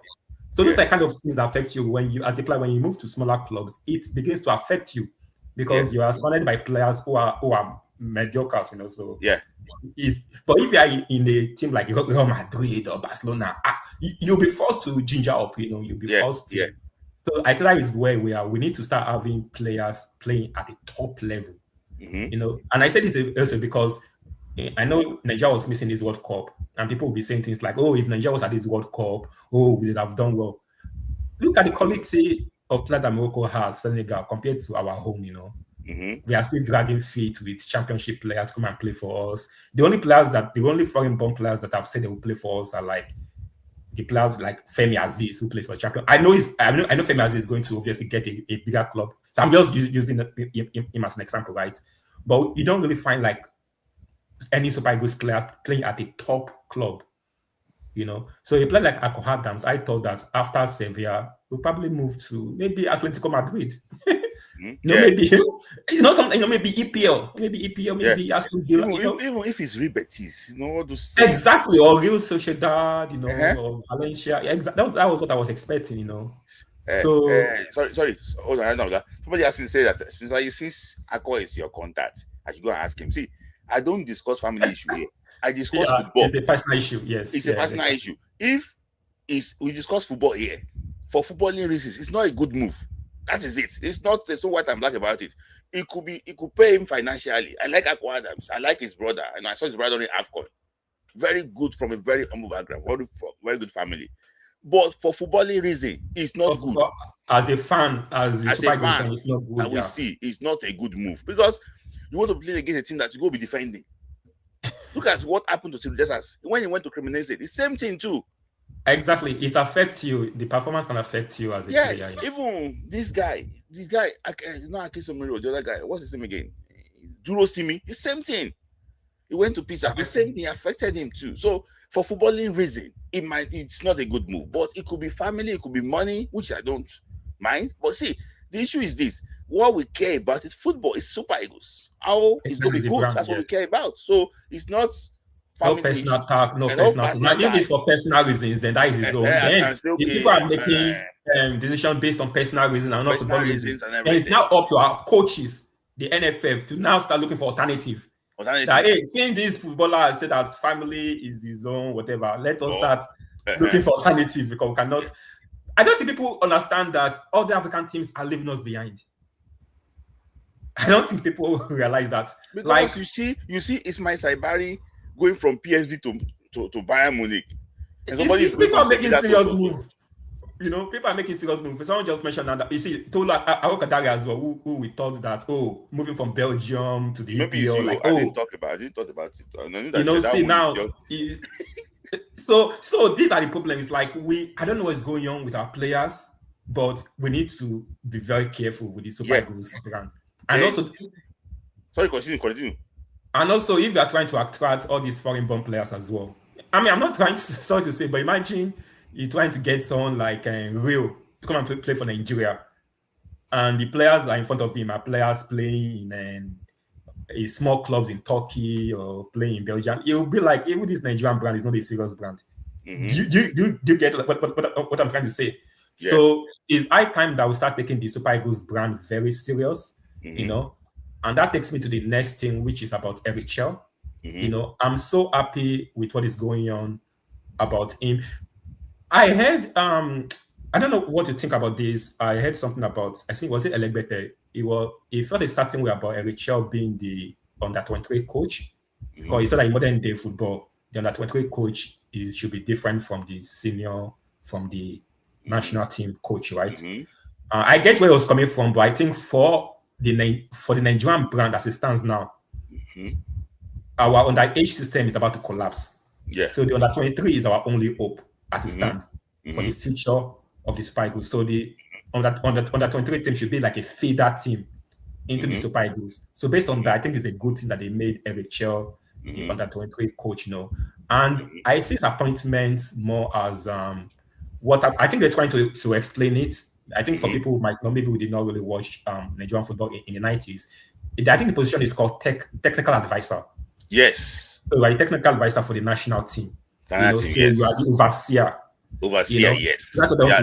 maybe that's what they're trying to do with Eric. Like, will be the overseer of the national teams, and they will then know how to get players from the feeder team, from the under 23, under 20, and bring them to the national team, So, which for me is a good thing, So I think it's really a good thing. The only fear, though, is that what happens if we are playing qualifiers for Olympics and the same week we are playing AFCON qualifiers, which is what everybody was trying to say as well, which... Can I just explain that? Yes. See, what he's trying to do is he himself wants to get a backroom staff for down at 23 by himself. So that backroom staff is going to be working under his instruction. You understand what I'm trying to talk about?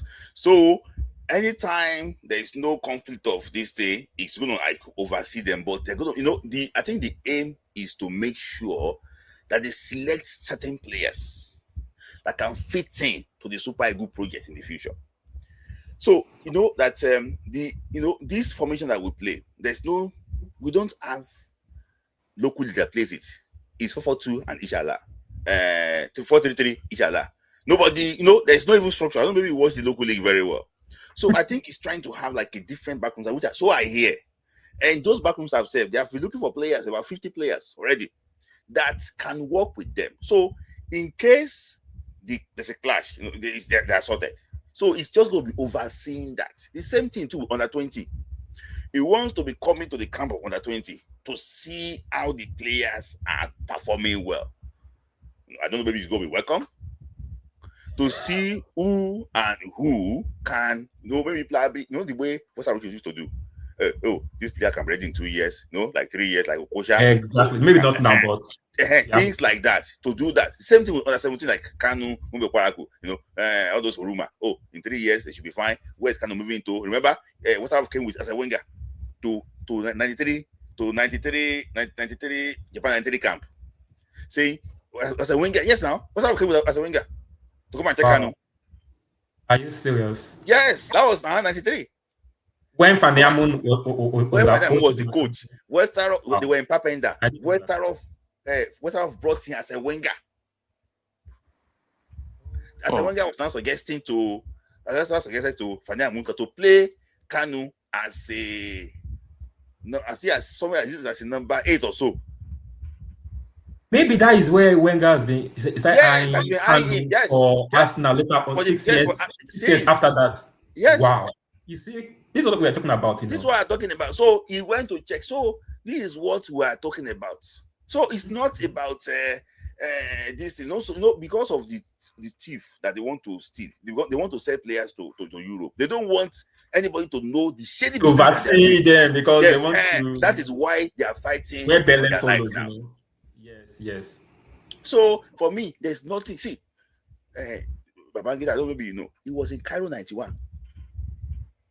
With Babangida, Tijani or Ibrahim Babangida? Yes, it was in Cairo 91. Yeah, with Jabalawa. Oh, by the way, before you continue, do you know, I always thought that, because I watched Japan 93, right? I watched Japan 93 very well. In fact, I remember how we destroyed Canada. Remember? Yes. We destroyed. That was the first time I saw Canada play. I said, this Canadian team, they can't play football, they should ban them. We destroyed. Remember how we destroyed? So I always thought that Babangida in 93 was actually Tijani Babangida. I did not know that it was a different Babangida. No, it's a different one. Is that his brother? Are they brothers? No, they are not even related. I think that's the one that passed away, right? So it was Ibrahim Babangida that passed away. Ibrahim Babangida passed away, yes. Oh, so I thought it was Tijani Babangida. I did not even know that it was a different Babangida. No. So it was a different Babangida that went to Atlanta 96. It was Tijani that went to the... Nigeria had players. That 91 team, that went to Cairo, 91, all Afghan games, they had Amuneke. Yes, they had Amuneke, Gabalawa, they had Bangida. So he's constantly checking to see who is ready. So you can see the way he brought There's a Amuneke. plan. There's a plan. That's what we're talking about, yes. So it's not as if a player is just coming from somewhere. There's a plan. Going checking the local league too. He had house. He had one house where he's living. Say, I remember one interview they say, they didn't fix my telephone. Then we had this nighter. Nighter that we have these logbooks. Yeah. Say they didn't fix his telephone. He had those things. So when he was integrating those players, people thought that he was selling players. You know what he did? That's why I said that these people, they are very lazy people. When he saw Amokachi play in Kaduna, Shonobi and Kobi, Shonobi, he said that this boy is good, but this boy will not develop in local league. He sent him. He brought in Amuneke. Sorry, he brought in Amokachi. Sorry, to 990. Yes. Yeah. I remember. Yeah, he used him sparingly, but he already made his debut in 1989 Wafu in Bauchi.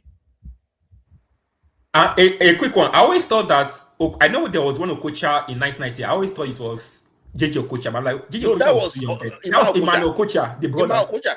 Because then we knew Emmanuel Okocha. We didn't know JJ Okocha. No, by then we know people by their surname. Right? So we don't. Yeah. When they ask Westerhoff that what is your regret? Because say we were meant to win. I'm coming. Give me 1 sec. We were meant to win Senegal 92. They asked him that what's your regret? He said his regret is that he didn't bring Amokachi. Then he already sent Amokachi to, but I didn't see him in 1992.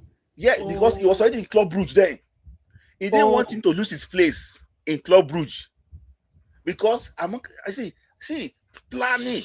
Vision. So West Ham did not want him to lose his place in Club Brugge. Said, okay, just let me leave you. Let me go with other players. Because the plan then was that we are not going to Internal 90. We want to go to US 94. So he wanted to use those players ready for USA 94. So the plan was there, the vision was there. So when they brought him in 1989 against Cameroon, he told those players straight away, see, this is not that we're not going. If we qualify, we qualify. But the plan is USA 94. So everything was there.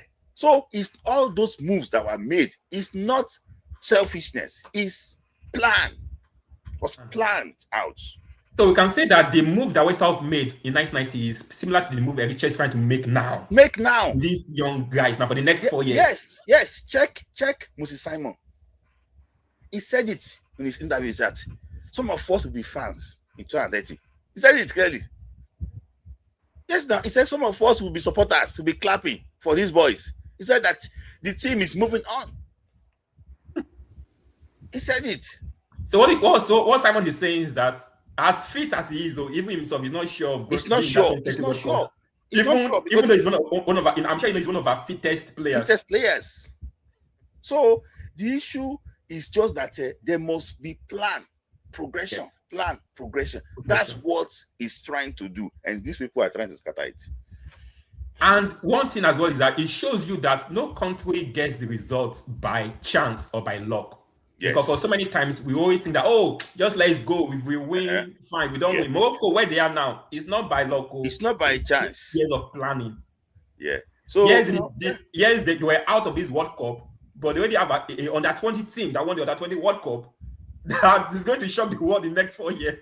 Yes, the plan is that so Shonobi, I don't know what happened to you. So what they're saying is that don't let us get disgraced in this World Cup. Don't want to lose our winning mentality. The plan is to play in the final of the next World Cup. See planning. Go and check it. 2021 years. If they want to win, won't they go and bring those old people again and bring experienced players again? Build on the semi-final of the last World Cup. Oh yeah. Look at Sofiane Amrabat. He's sitting on the bench for 18-year-old player, Ayub Buadi. Because Ayub Buadi is the future. of that position. Look at it now. Players are moving. Ismail Saibari to Bayern Munich. Ayub Buadi, maybe probably to, I don't know, to be one of the biggest clubs in Europe again. 60 million. No, Arsenal is interested people in are moving to serious clubs, though. People are moving to serious clubs. I've been inquiring about Ayub Buadi before. So, see, you can see potential. You can see there's no sideways move. There's a boy too that played against Uduka Gbade under 17 World Cup, 17 AFCON. The boy is a defender. I saw the boy there, very talented. He said the boy is in Lille. So they are planning. What you are saying here is this: do plan. See, these guys, know that they don't sell their best players to their club side, far about. No, their players play in Europe. Our league is not even close to Morocco league, and we're projecting the NPFL players here. I beg you. I'm just saying it. I beg you. So we just need to be realistic and be sincere with ourselves.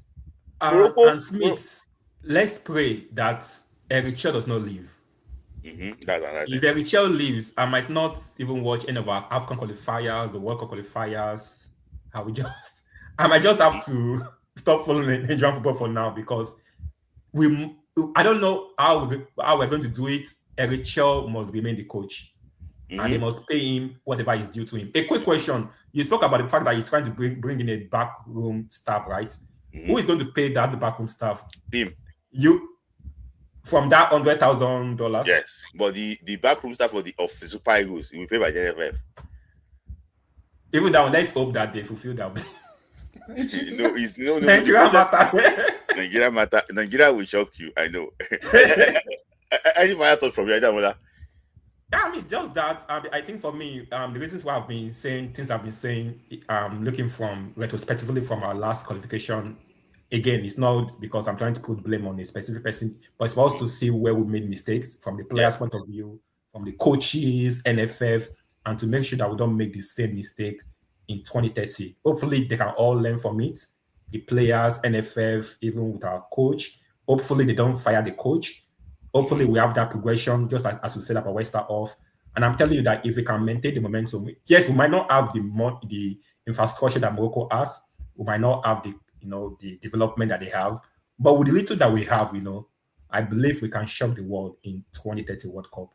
And also, I hope that we also find a home stadium, home ground. I don't know what's going to happen. Ideally, I would like the Nigerian team to go back to Lagos for the crowd support.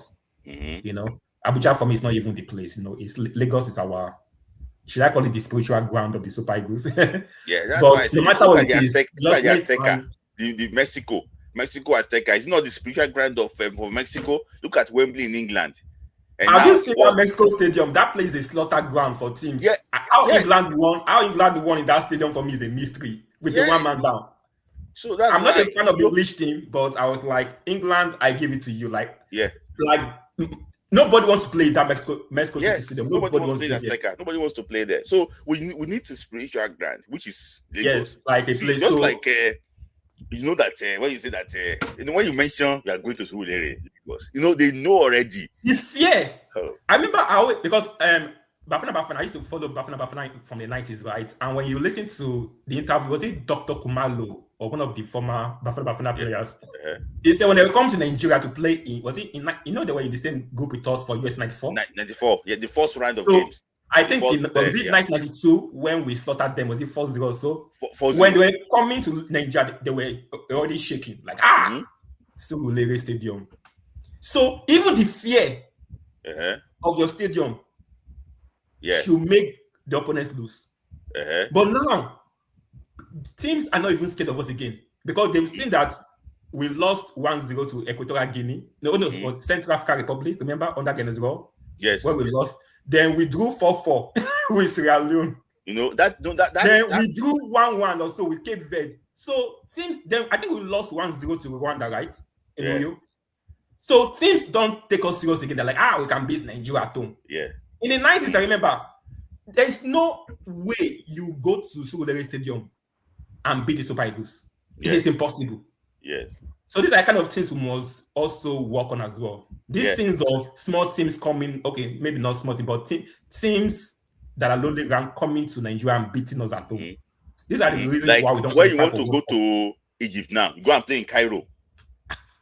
When you want to go to Tunisia, you are going to play and go and play in Raids. That's Raid Stadium that we played in semi-final of 2004. Remember? Yeah. So thank you for finding time. Thank you Please, very much. I send you a message. Okay. Okay. All right. Thank you very Thank much. you. Yeah. Okay. Sean, hope you just hold on a sec. This is all the something sleep because I know what Zizo is going through. It's between me and him. So Zizo, yeah, talk quickly, so you can go and resume your duty. Zizo, Smith. I said talk so that you can go and resume your duty.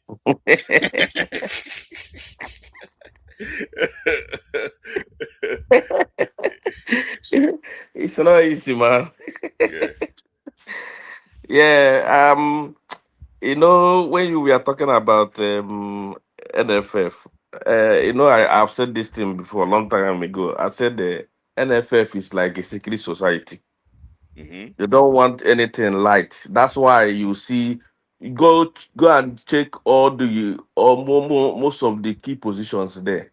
Yeah, all of them, they have stayed there for more than 15 years, 20. So how would you want them to employ somebody that is going to overshadow them, so they will lose their job?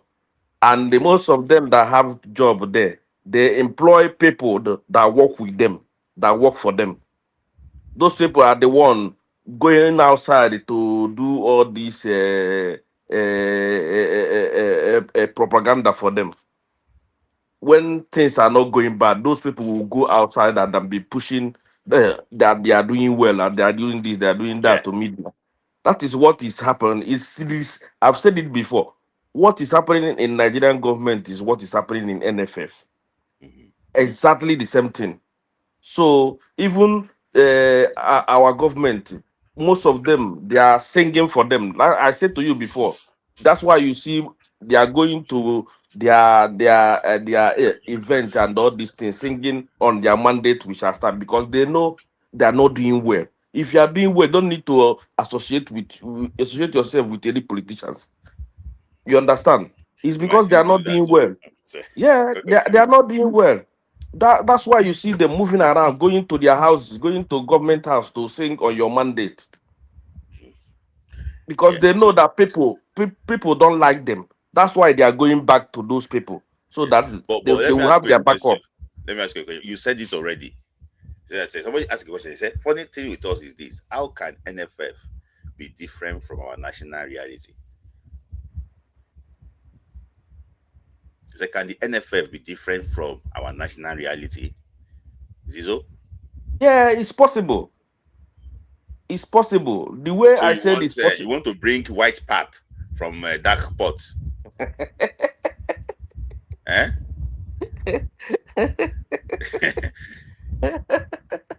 our our NFF, these people, they are.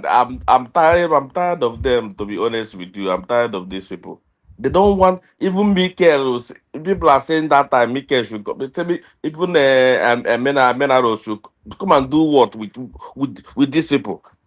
If you bring idea to them, they will not take it, because that is where all the whole money is supposed to go to. They will just be there, just hijack those money and make sure that those money did not go to where they're supposed to go. Because if they are using the resources government and the FIFA is giving to them judiciously, there is no way Nigeria will not have good stadium in 36 state of Nigeria. I'm telling you the truth. They budget money for them. They will No, sit on but it. Zizo, Uh, government stadium is infrastructure is government responsibility. But they are the one that will push it. Government cannot just look at the way England are doing their stuff. Government cannot just you recommend, because that is why you are the NFF you are the FA chairman. You recommend to them. And I will say something, with due Yeah. respect, see, I'm not a fan of Ibrahim Guzo, but I can say this thing here so that we are no lie against him. Ibrahim Gusso has been pushing the federal government to build stadium. See, Ibrahim Gusso went to Akwa Ibom State to go and beg the Akwa Ibom State governor that they should renew the contract of Julius Baja to maintain Uyo Stadium, because if they don't maintain it, that pitch will be like Lagos. So because the new Akwa Ibom State governor said that it's too expensive to be paying Julius Baja to maintain this pitch, that he wants to cancel it and give like a local contractor. It was Ibrahim Gusso, he's not here, but I will say this, that went to go and beg them not to remove the contract, because if you give it to like somebody like Money Michelle like this, they go spoil everything. He went to go and beg. So, and he said something too. I'm coming. I'm not his fan, but I'm saying this thing now so that we can balance it. He said there's something wrong with the Ministry of Education, that schools should have small playing ground. Don't give anybody license to open school. There must be pitch that kids must sports play. ground. Yes. Yeah. If you get 2-bedroom now, Zizo, you go open school. That is what is happening all over the place. Yes. So this thing too is not directly linked to Ibrahim Gusso and the NFF. It's linked to the Ministry of Education and the federal government. Even if you don't have pitch, Zizo, in like 100-meter, 200-meter radius from where you're located, there should be a pitch there that you can rent to take your kids, your students, your pupil for PE. Yeah. It's okay. All those things are meant to be put together, but he's saying it to anywhere. This is Ibrahim Gusso. He will tell you that he's been pushing. There's no infrastructure at all. That is now what going around states. He went to Bayelsa, that they should build stadium. He went to Delta, they should help them build stadium, because it's very expensive. It's very expensive when you try and move these teams around. For example, now if Lagos have stadium now, I heard they renovate that stadium.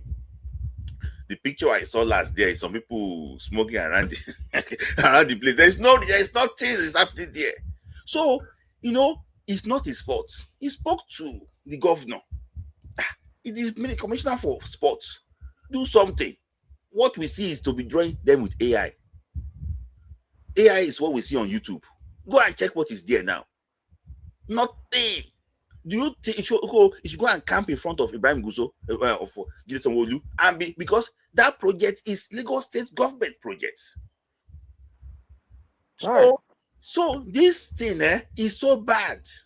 And it's very bad. So in that area, make I lie to you, I cannot blame Alaji or Malam Ibrahim Gusso. He don't try his best. He went to Kaduna. They went to Kaduna State government. They went to federal government that, help us release Ahmadu Bello Stadium to us, because it's a federal stadium. Let us use it as Kaduna State. Okay. Now, they have been doing projects. They are renovating now. Is Bara. They asked Commissioner for Sports in Kaduna, what's going to be here in this project? He doesn't even understand. Hey, we will build it like this thing. That's what you're saying. He didn't have an idea of what they are doing. So all those things too, and usually they chop money. So why you continue, Zizo? Yeah, to be honest with you, lack of infrastructure, lack of all these sports facility, it's killing our talent in Nigeria. Because most of them that are supposed to be playing football or be athletic, as in all the people that do running and all these things, you'll be seeing them selling akara and all these things, plantain chips everywhere. Some of them will end up being arm robber. Yeah, some of them will end up doing smoking and all these things. But if all these infrastructures is in place for them to be expressing their talent, showcasing their talent, you will see Nigeria will be a hub of talent. We are even now, all this academy is more valuable than our crop side as in crop side in Nigeria, because in academy now you can say players to bigger team with big money than people playing in the Nigerian league. How many Nigerian league player you can boast that you will go to maybe Brighton 16 million pounds or 10 million pounds or even 5 million pounds? Nobody, because there's no talent in the league anymore. They don't have anybody, like I said before, they don't have any good talent in Nigerian league anymore. People you see there is people that pay their way in. Maybe one or two. Unlike before, there's so many talent in Nigerian league. But now if you see if you watch most of the Nigerian league, because me sometimes if I watch it, I always see what is this? Why our league is so bad like this? All these things. Zizo, I have to just I can wrap it up very quickly. See, Zizo, this thing, I understand your concerns. Is a very deep and structural thing. It's a decay, and we need to see.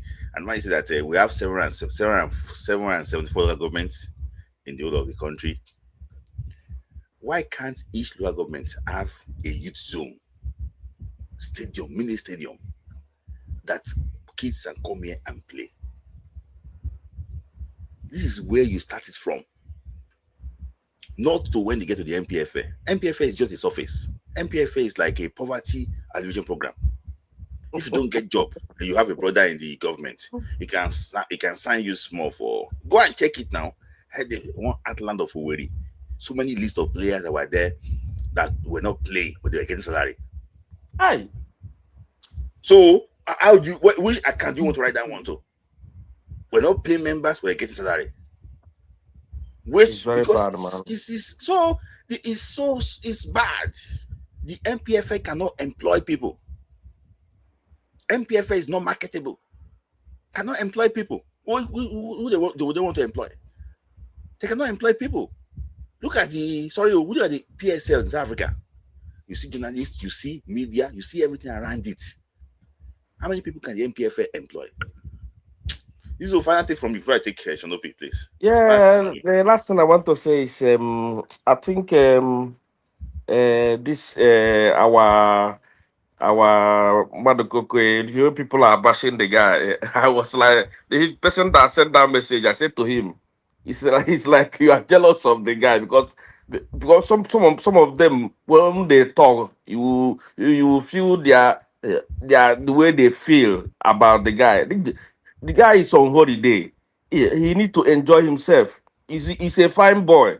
You have to allow him to do whatever he want to do. Yeah, if he goes back to Udinese and is not performing, hey, you can say you can say whatever you want to say to him. But the guy is enjoying his life.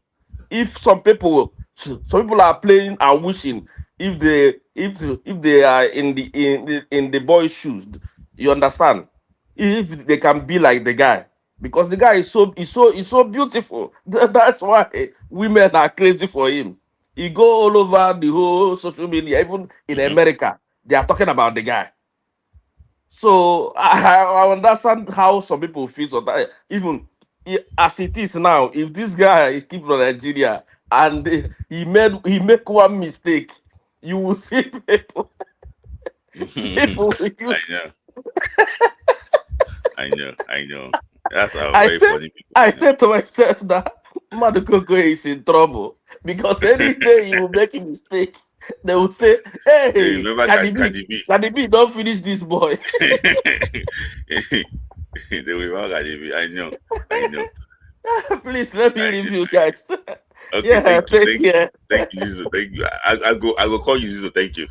Yeah, no, Anna, please. Yeah, thank you. So Obi, yeah, you're my final caller today. Yes, sir. Sorry, Yeah. I've been on your live for a little bit, but I got a call that I had to join, so I joined back your live. Yeah. I'm the uprising guy anywhere, I'm the uprising guy on the chat thing. Yeah. You know what? I'm the uprising guy on the chat thing. Yeah. Anyways, yeah, we can talk. Later. Okay. Uprising. I don't know. Yeah. Okay. Right. Okay, Okay, all okay. right. So,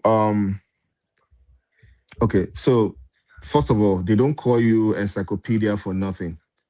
So when you drop that storyline of Arsene Wenger coming with What's Westerhoff, that? Yes. I just smiled like, dude, I had no idea, man. I don't know where you got that information from, but man, Yeah, it's from you Fadiam. Yeah. you lift up your name as a Yeah. encyclopedia. Yeah. Okay. Yeah. Anyways, me, I'm not ready to talk about anything that will give me some make my Friday go bad.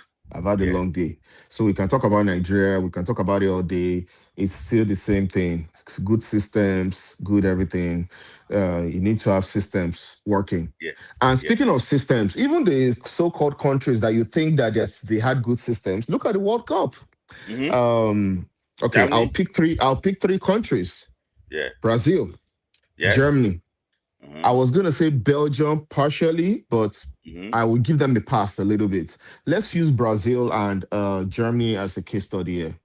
Mm-hmm. Now, historically, we know Brazil has always been a good footballing nation, but we should also remember that post Pele, it took them Yeah. 24 years before they won the 1994 World Cup. So Pele Mm. got it at the age of 17 for the first Yeah. time, Uh-huh. defended it. The Uh-huh. only them and Italy are the only countries to have defended the World Cup. Uh-huh. Italy won it in 1934 and they defended Uh-huh. in 1938. Brazil won in 1958, defended in 1962. England won in 62, and Pele came back in Yeah. 1970 at the age of 30 and won it. And it took Brazil another 24 years to win it. So let's always Sorry, remember that. Sonobi. Yeah. What's that name? Please send me Yeah. the link again, please. I can't see both of you. Okay. I'm just reading What's my. that your chat name again? I'm looking I'm for you gonna now. I did the super chat. I did the super chat. Oh yeah. Oh, bro. Oh, Yeah. I thought you had Yeah, yeah. Sonobi directly. Oh. No. You just had Okay, a different name. I thought you had Sonobi directly. Yeah. But But okay, anyway, I'm listening to you. anyways, that's fine. So Thank you. 1958, 90. Yeah, no problem. So 1958, 1962, 1970. So it took them 24 years. And another golden generation came, Rai, Cafu, Romario, and a young But they had Ronaldo. one in 70 now. That's nearly one. So I said 24 years later. Oh, 34 years Yeah. and this one. Yeah. It took them 24 years before they Yeah. won the another one. There was a gap, huge gap, right? Mm-hmm. The 6 World Cups. Yeah, they won at the 6 World Cup. So what I'm just trying to say is that even places where systems appear to be working, or a place like Germany that has the Bundesliga, right? Mm-hmm. Something is fundamentally wrong with football these days. I think it's not just. I know we have in Africa or when you divide the line of equator again, using my line of equator analogy. Once you divide that line of equator, anything below it, things don't really work the way they should. But I think it's a deeper problem. And I think you mentioned something, or maybe somebody else did. So Brazil, there was a time that a player in Brazil will play in Santos for a little bit, then they'll Mm-hmm. sell him, right? Yeah. And he'll go to Europe and it'll be an exploit. But now, 2 months, 3 months, 5 months, they don't sell him.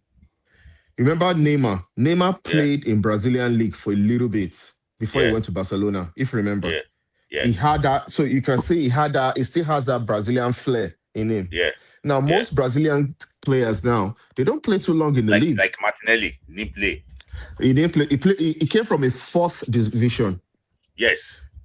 And so yeah, it was. I mean, actually, I think he punched above his weight. If we're being honest, in Even Arsenal with school. Junior, they picked him Yeah. early.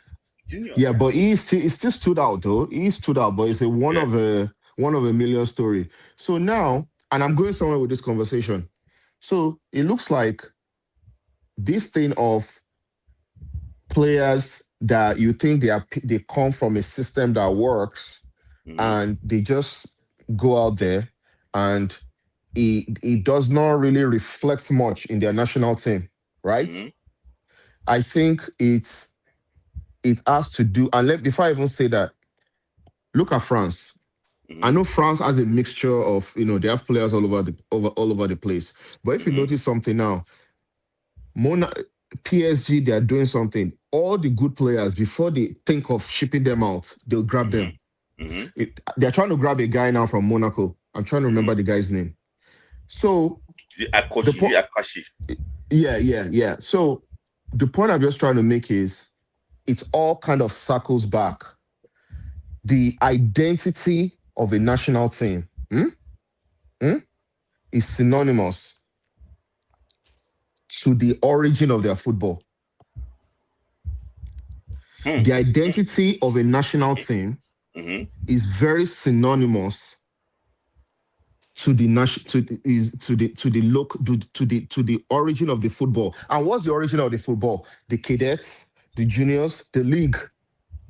If any of those things are weakened, or the modus operandi that holds that thing, that holds it firm, is weakening, it will show on the national team. Okay, Shanopi, I appreciate this thing. Now, you are a football strategist. So all you are saying now, do you know that everything I say makes sense? I believe so. Everything you are saying, why is it? See, because I will give you 3 examples to back up your points. This thing you talk about, PSG, that was what Bayern did under Guardiola. Remember? Yep. The team that beat Brazil 7-1 is Bayern Munich. So Dante plays for Bayern Munich then. He was still passing to the German because they were teammates. Remember the Barcelona team of 2010. 7 of the team that started, players that started that game, played for what? In fact, in their celebration, Joseph Fabregas, Gerard Piqué went to go and wear Barcelona jersey on him. He's coming. And he came. Yeah. He came. Yeah. So I understand that bit. That is why. But I want to ask you this question. The Bayern, the German football, because it's giving me concern. I don't know if Koshobi is here or Mando. Ask him this question before. I said that I know German to be very efficient. They do things when they, you say that if you kill a German, if you have never bury German can still resurrect. Eventually, that grave you dug for that German, now you push it. They do that. We have them. But do you think that Germany is shifting away from their identity? Because I want to give you an example. When you see a German player, you see Thomas Müller. Lothar Matthäus, Jürgen Klinsmann, Rudi Völler. Yes, even David Odonko as a winger. Not Jamal Musiala. Are you getting me? Not a player that owns the ball. So do you think that they don't produce flair player? Efficient. German machine. They call them German machine for a reason. That they are moving away from their identity. So I will give like a sermon, but I'll make it very quick. So there's this movie, it's called Chaos. It's an old Jason Statham movie. It's about a bank robbery where they robbed the bank, but a single dollar wasn't stolen. So apparently, eventually they planted a virus that was moving 1 cent from accounts. Anyways, that's the. But there was a guy fresh out of police school, college guy, that was now brought to the scene to investigate. Yeah. So the guy got crazy. That what is going on? They couldn't figure it out.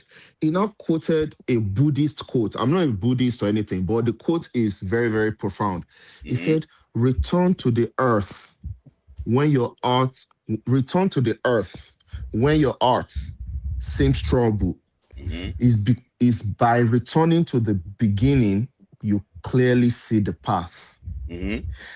Again, it's by returning to the beginning, that's where you clearly see the path. See, you have to go back to that old-time religion, including Niger. We've lost our identity. Let's call it what it is. We've lost it. There's a time that you bring a guy from local league, you go to a club in Europe, bring him to come and play in Niger. You see the flair, you see the control. Niger, we used to keep the ball. Yeah. Yes. Growing up, Niger keeps ball. Sometimes the team will try to rush us. Niger will say, like, no be today. Or now go calm down for us. We'll play our ball. But these days, the middle is almost non-existent. Just crowd Alex Iwobi.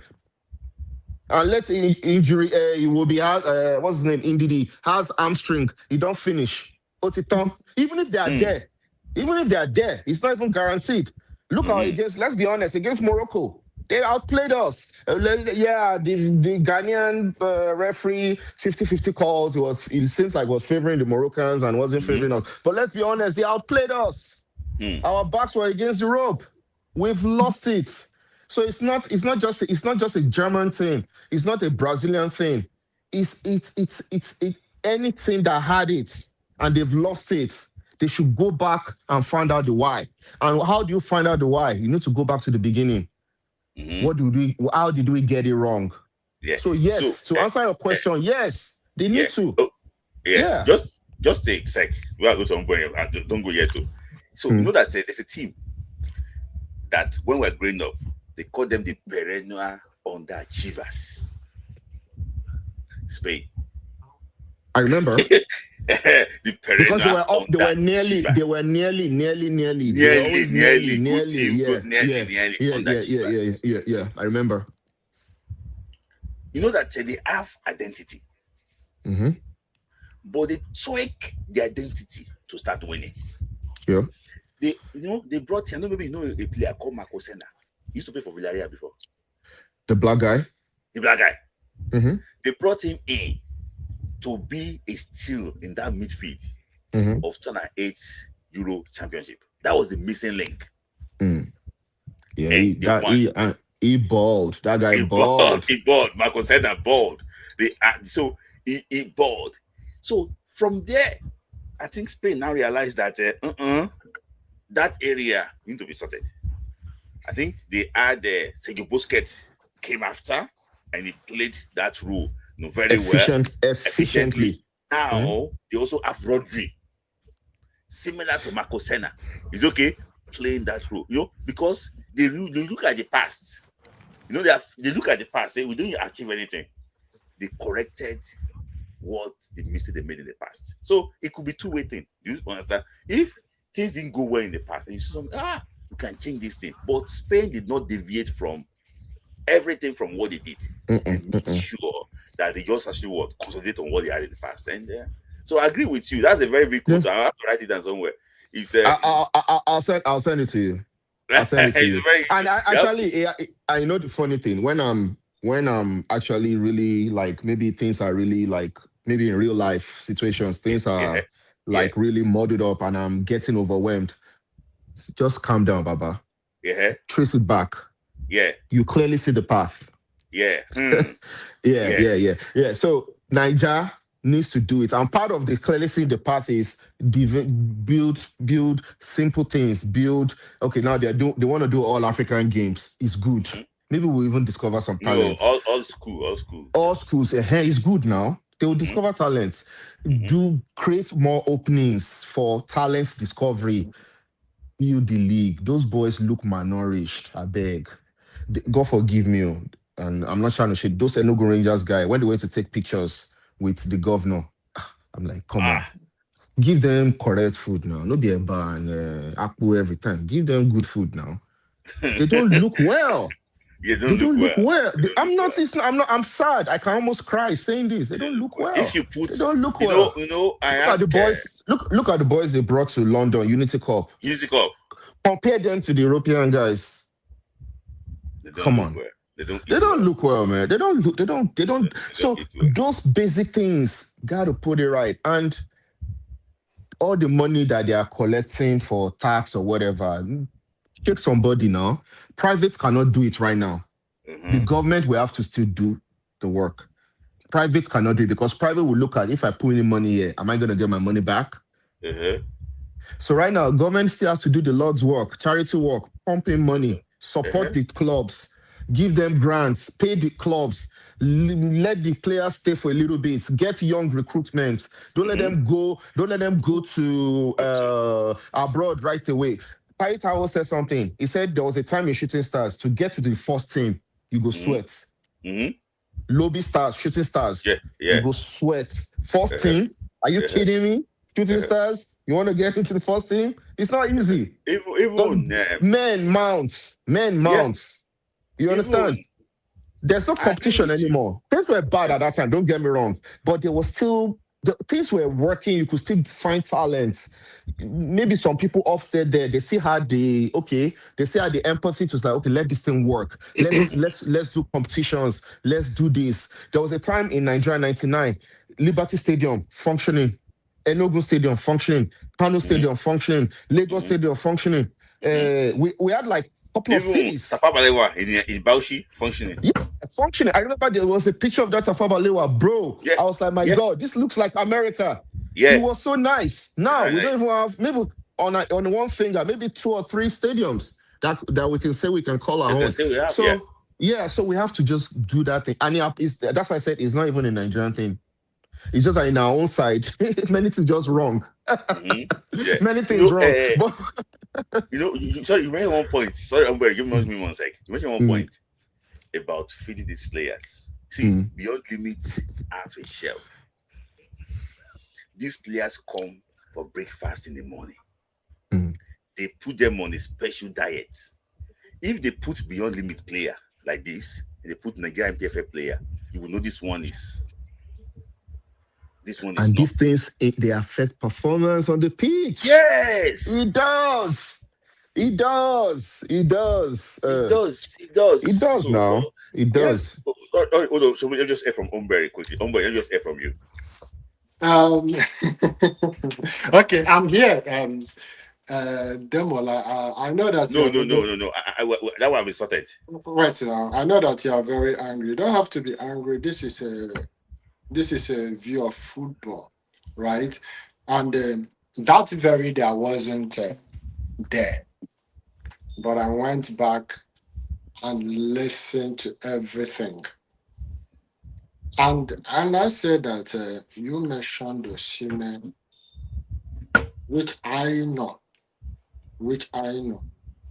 Yes. When Smith asked this question. I want to think, how that's the question. What's game? If you have to pick one game that cost us this World Cup qualifying tickets, yes, no will pick. I'll tell you now. And that takes me to the next question I will play after finity. I also put some blame on Eric Chelle. The game that cost us these qualifiers was the game against Zimbabwe. Nigeria Zimbabwe. Eric Chelle made a huge mistake by putting in Osimhen and Boniface together. Okay. Okay. Don't worry. Let me just address that one. Okay. No, Hold on. Worry. Let me just address that. If you play it further, I said that they removed Osimhen in that game. I don't know, maybe you remember when it was. I think it was just like to miss it. So I want us to forget that one. But contribution. I know that you have a lot of things to say. Okay. See, the reason is the World Cup. No, I don't want somebody to be angry. Let me just say this thing. Throughout the World Cup ticket, throughout the fight for the World Cup, the only person I was saying that was so realistic about Nigerian chances was Ishonobi. No, we didn't want to hear the truth, though. But he said the truth anytime. We didn't want to hear he play along with us, but we never face the reality. At the end of the day, I think you remember now.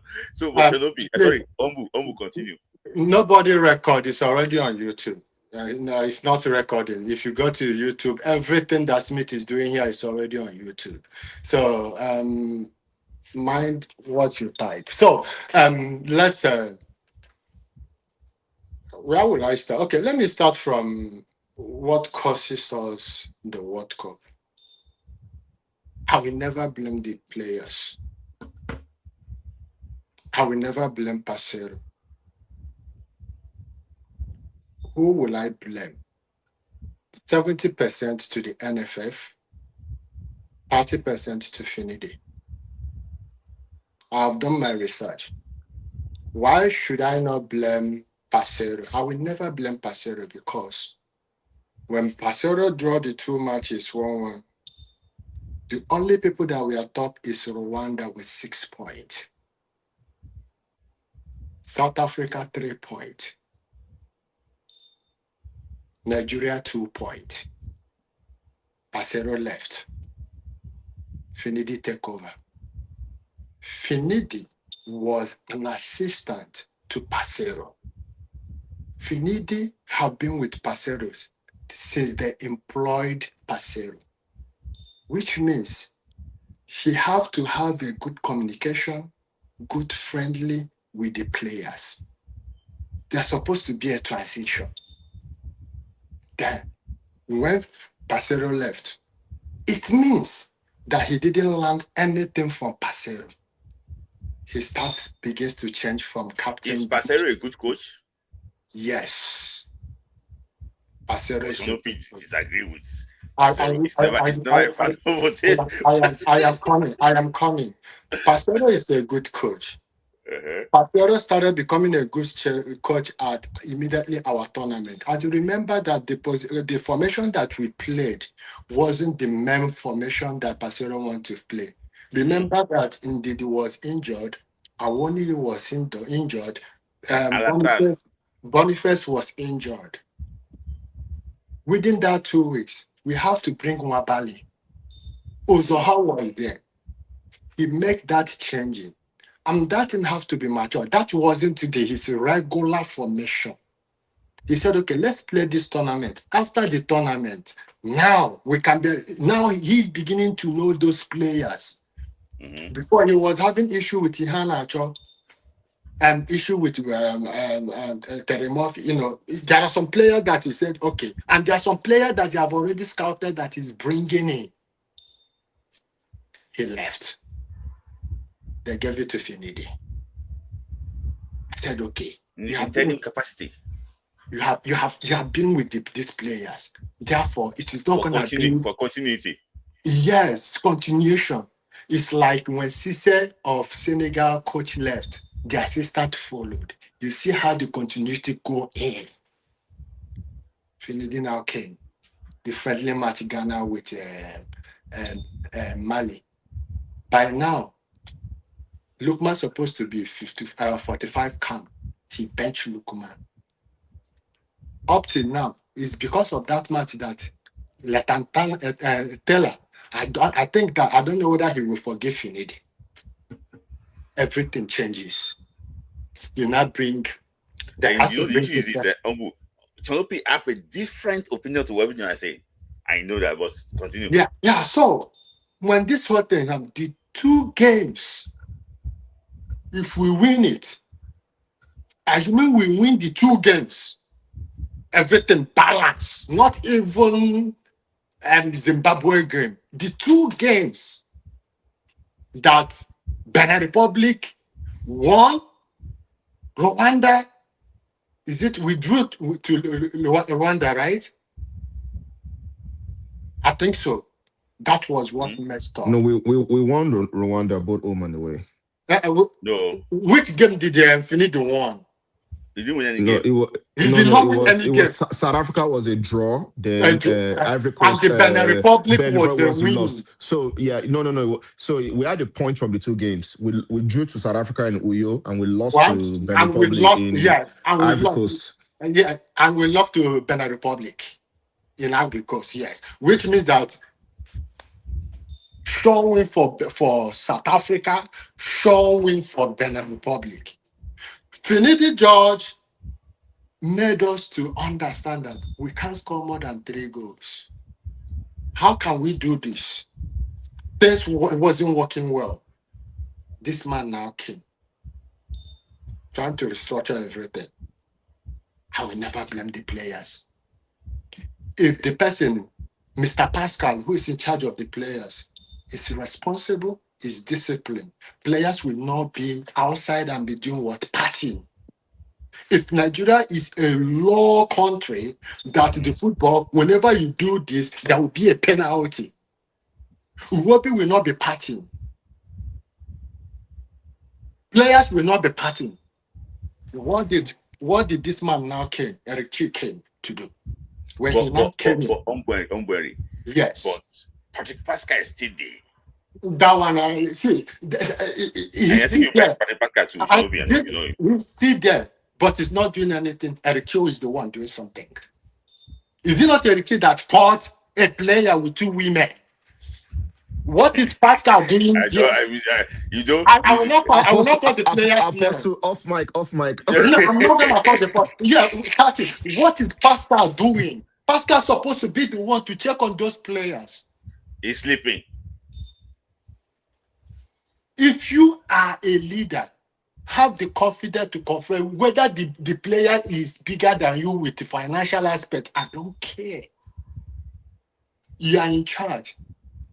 Make them to be afraid of you, not in terms of becoming afraid in terms of being disciplined. Let them be say, oh, okay, we are coming. Let us be focused. But Umbury. Let me Yes. just say something before you continue. So sometimes Mhm. these players too, they're pro. They also need to take responsibility. You know, I remember during the World Cup qualifier against Ghana in Abuja. Mhm.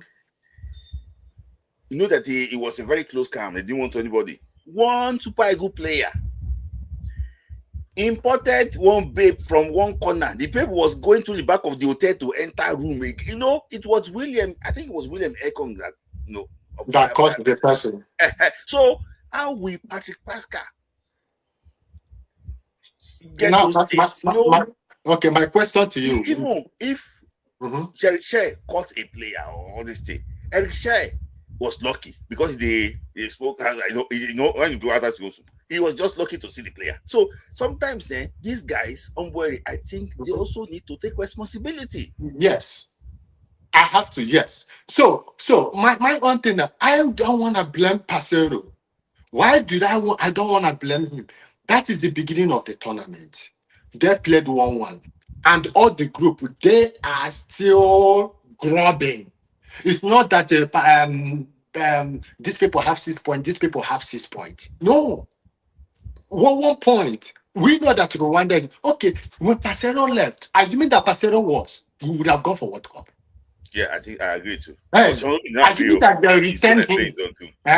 Pasero, yes, assuming that Pasero they return would have find a way because the momentum of coming out of the AFCON, winning second, he said, okay, look at, the rapport have been there. Okay, look at Ivory Coast. They sack their coach. They bring an assistant at the middle of the tournament. Okay. Mm-hmm. And it continues. Now, that is why I say the worst coach ever in Nigeria is Finidi. Okay. The worst ever. Okay. I know that you've made your point, but the good thing is this. Shanopi. Yes, and okay. See. Wait. Okay. Yeah. Let me say this. If I'm arguing with somebody, I am this type of person. When I was back home in Nigeria, I do go to this newspaper stand and argue with them in sports. I argue with Janobi. I'm arguing with Janobi. I'm arguing with. So if I argue with you, don't take it too personal. That is me. I will never insult you. This is not a place. I do go to business and I argue with those people, irrespective of who they are. Like Janobi now, if you talk now, I will tell him no. We argue. That is the love of football, and don't take it personal. I beg. And please, I want you to start coming to Smith Light Show. I beg. Not because of me, I will spoil Smith Market. Please, no. I beg. I'm sorry, please. Like, now we now tell me the reason why. Yes. People, I get the comment about him, people listening to him. It's just that, opinions might be different. See, I am not proving a point. Yeah. Okay. I want to give an example. Shanopi is here. That's my person.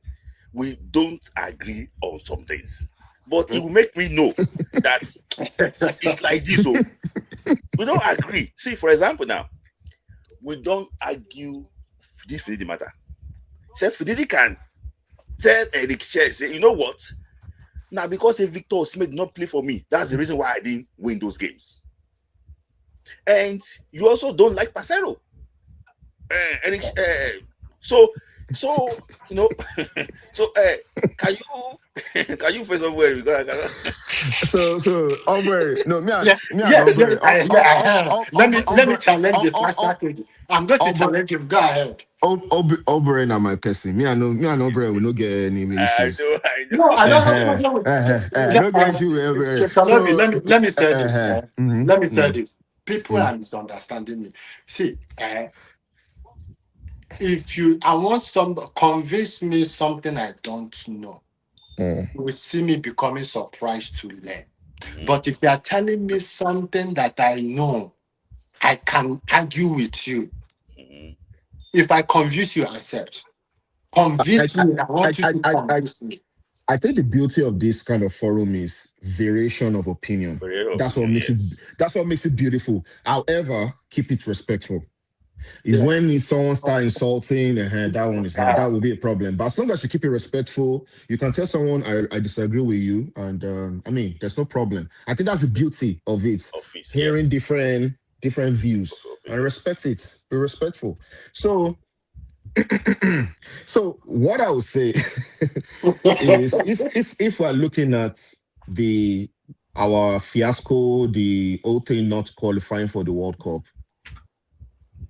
um, I I I would love to have been fair to Finidi, but I also have to berate him. And the reason why I would berate him is that there were some choices of players he brought in. They were like, when you're at the battlefield, you go with your best soldiers. Was Ismaila Sadiq your best soldier? It's coming with a Again, local bullet. is Benjamin Tiamiyu your Tanimu. best? Sorry, my bad. Taminu, your or whatever. Benjamin, let me just call him Benjamin. Is Benjamin your best soldier? Mhm. I think he shot himself in the foot. Mhm. However, we could also claim because if we look at through the spectrum of the games we've played, there's a common denominator, which is Victor Osimhen. And anytime Victor didn't play,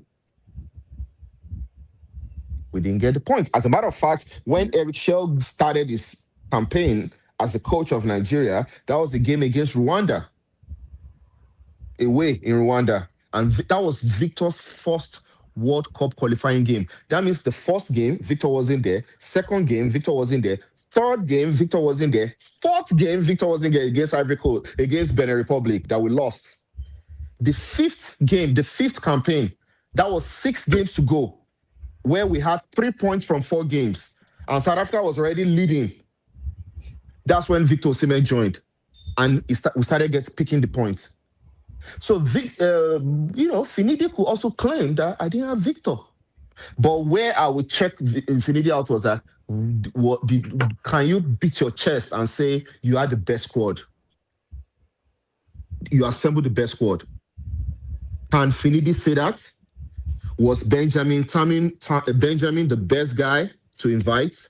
I know he invited this guy from Turkish league, something as Olawoyi. Olawoyi. Lawan, the guy there. Anyways,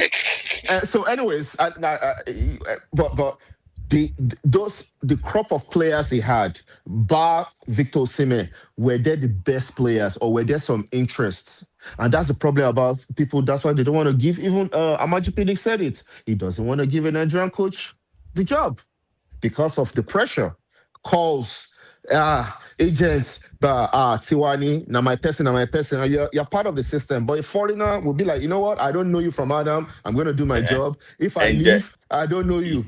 sorry, let me back what you said up. There's Yeah. a popular Nigerian coach. Yeah. He's still in NFF now. I don't want to mention his name. Yeah. He took a player to AFCON. Yeah. He said he didn't even know the player. Because one commissioner asked him to take the player. I know the coach, but I know the person you're talking about. But let's keep going. Let's keep going. But so I know the person. But let's just keep moving. Let's keep moving. Yeah. Okay. So I started with Finidi because Finidi seems to be the obvious one, right? So let's go back to Passero. Passero to me is not a spectacular coach. Mm-hmm. So you get in a tournament mode, you just strike a gold, and that was Ivory Coast, because on paper, Ivory Coast were supposed to beat us. Let's be honest. Mm-hmm. On paper, you could say they had a better midfield. Fofana, Kesse, Ibrahim Sangare, and all those guys. On paper, they were the hosts. But somehow, Passero played this 5-4-1 or 3-5-2 or whatever. or 3-4-2, whatever, if you're attacking, or 5-4-1 if you're doing a low block. And he struggled. And guess what? He stuck with it. And it worked out. And let's be honest, Me, I'm a very, you know me, I'm gonna say it the way it is. The path we took to that final was not the hardest part as compared to people like other parts that other people had to take. We I have to relocate remember to Namu. uh, uh, uh, We have to relocate. I get it. But I'm just stating things to back up the fact that I think Pasero is not all that. We played Angola, we played Cameroon, a very weakened Cameroon side. We played Angola, we played reality check, South Africa. That's when it was like, okay, something is going on. Those guys like showed us like, dude, this you're running around, we're gonna show you. And it really exposed us in that game. Yeah, Osimhen scored one goal, and there was a clumsy challenge from Yusuf. And they had to go to the VAR and it went back. I get it. But that game was The our Angola reality wasn't check. strong. Nah, Angola nah, was nah. strong. I They will were all right. disagree with some things. They, So they, go ahead. they were all right. They were all right, but they were not. We will beat them. We'll beat them. They were not. They were okay. But South Africa was South Africa beat Morocco. so well. So Finish up because what I'm saying is that South Africa was actually you are even helping me with my points now. I said South Africa gave us the reality check in that semifinals. So you're helping me. So they gave us a reality check and we got to the final, and I'm sure Masfai was licking his wound, was licking his lips like, yeah, I'm gonna mess these guys up. If you play the same thing you played in the group stage, I'm gonna mess you up. And guess what? We scored an early goal. See, I'm not a proponent of someone that appears to be the underdog scoring an early goal. I'm not a proponent of it, and I'm always right. Who scored an early goal recently in Morocco, Argentina? Even though they even scored 2 goals, they still came back and beat them. I'm not saying we are not almost at par with Ivory Coast, but we had that frailties, our skills, our strengths kind of is not that evenly distributed, and they exposed us. What happened? Pasero was like, okay, play the low block. And how can you start playing low block from the early part of the game? No other plan, no plan B. That is unpardonable. I'm sorry. I won't risk that kind of coach. okay. No, I'm not done.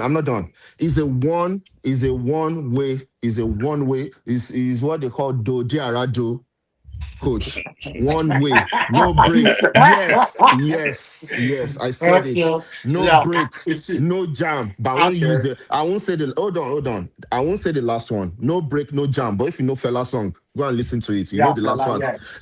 No break, no jam. Joe Jarajo coach. Now that's Pasero. That's Pasero for me. Now let's flip back to Eric Chelle. Eric Chelle, I can't blame the guy. As a matter of fact, he did a fantastic job in the World Cup qualifiers. Out of a possible 6 games, he won 4 and he drew 2. If the previous coaches did the same Just thing, to win one game among the 2 of them.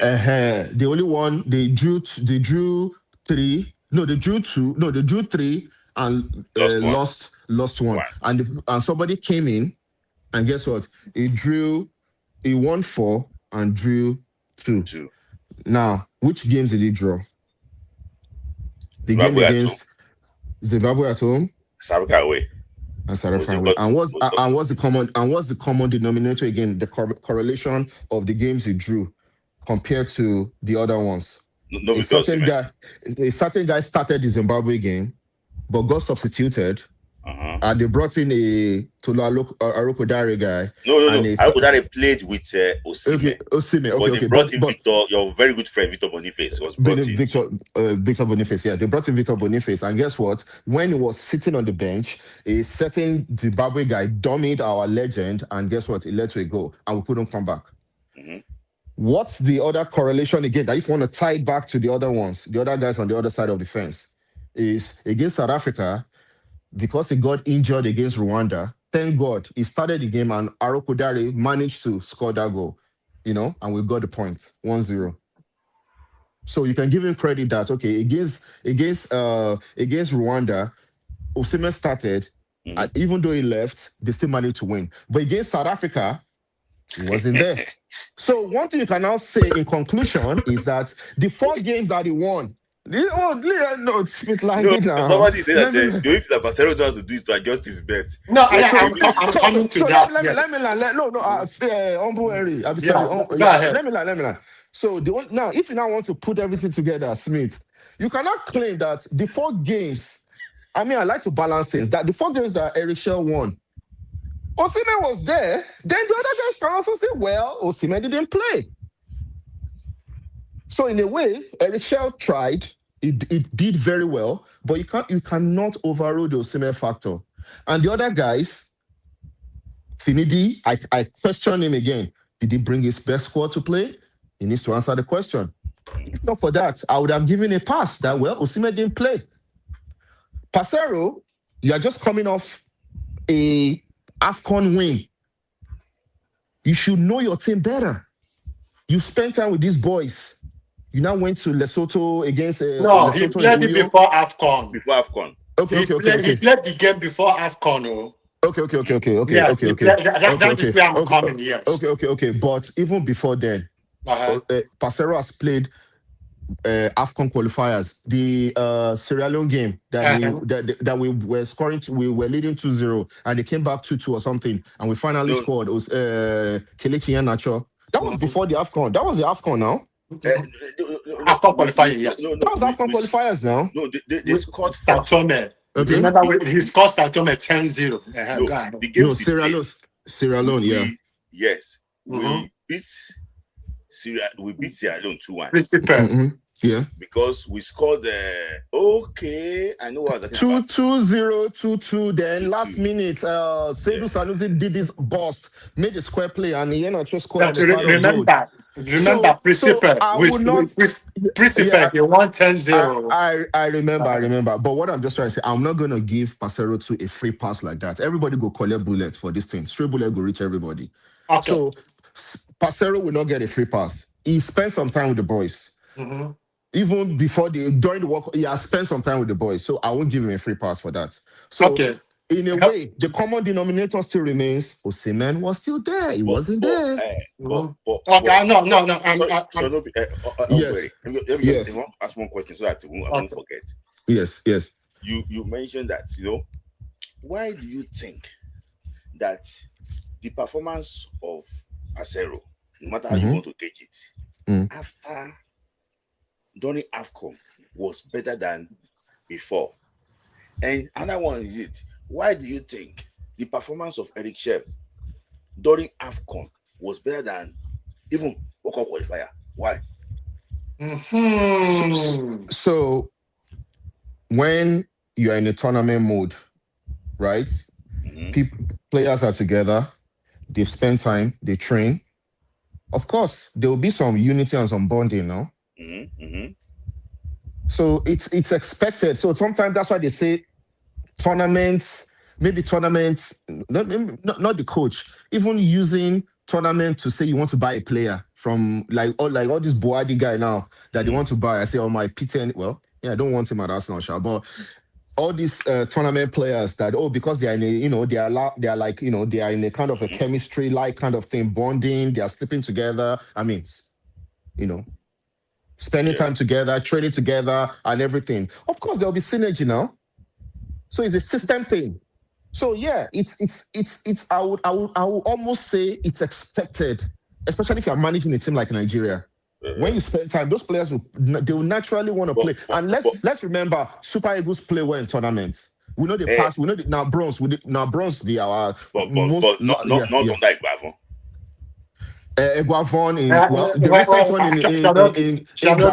in Garua, yes. Yeah, hold on. When I say Super Eagles perform well, I'm using historical data of like 20-something years. We do well in tournaments. Yeah. So Okay. we cannot just use one. Okay. I isolate one and generalize it. I'm talking about since '92 Senegal. Anytime we go to the Nations Cup, we do well in the tournaments. We do well. So it's Pasero didn't do anything special. I'm I telling think. you, Okay. he didn't do Okay. anything special. Okay. Let me say this. I think Pasero did something crazy and special. All right.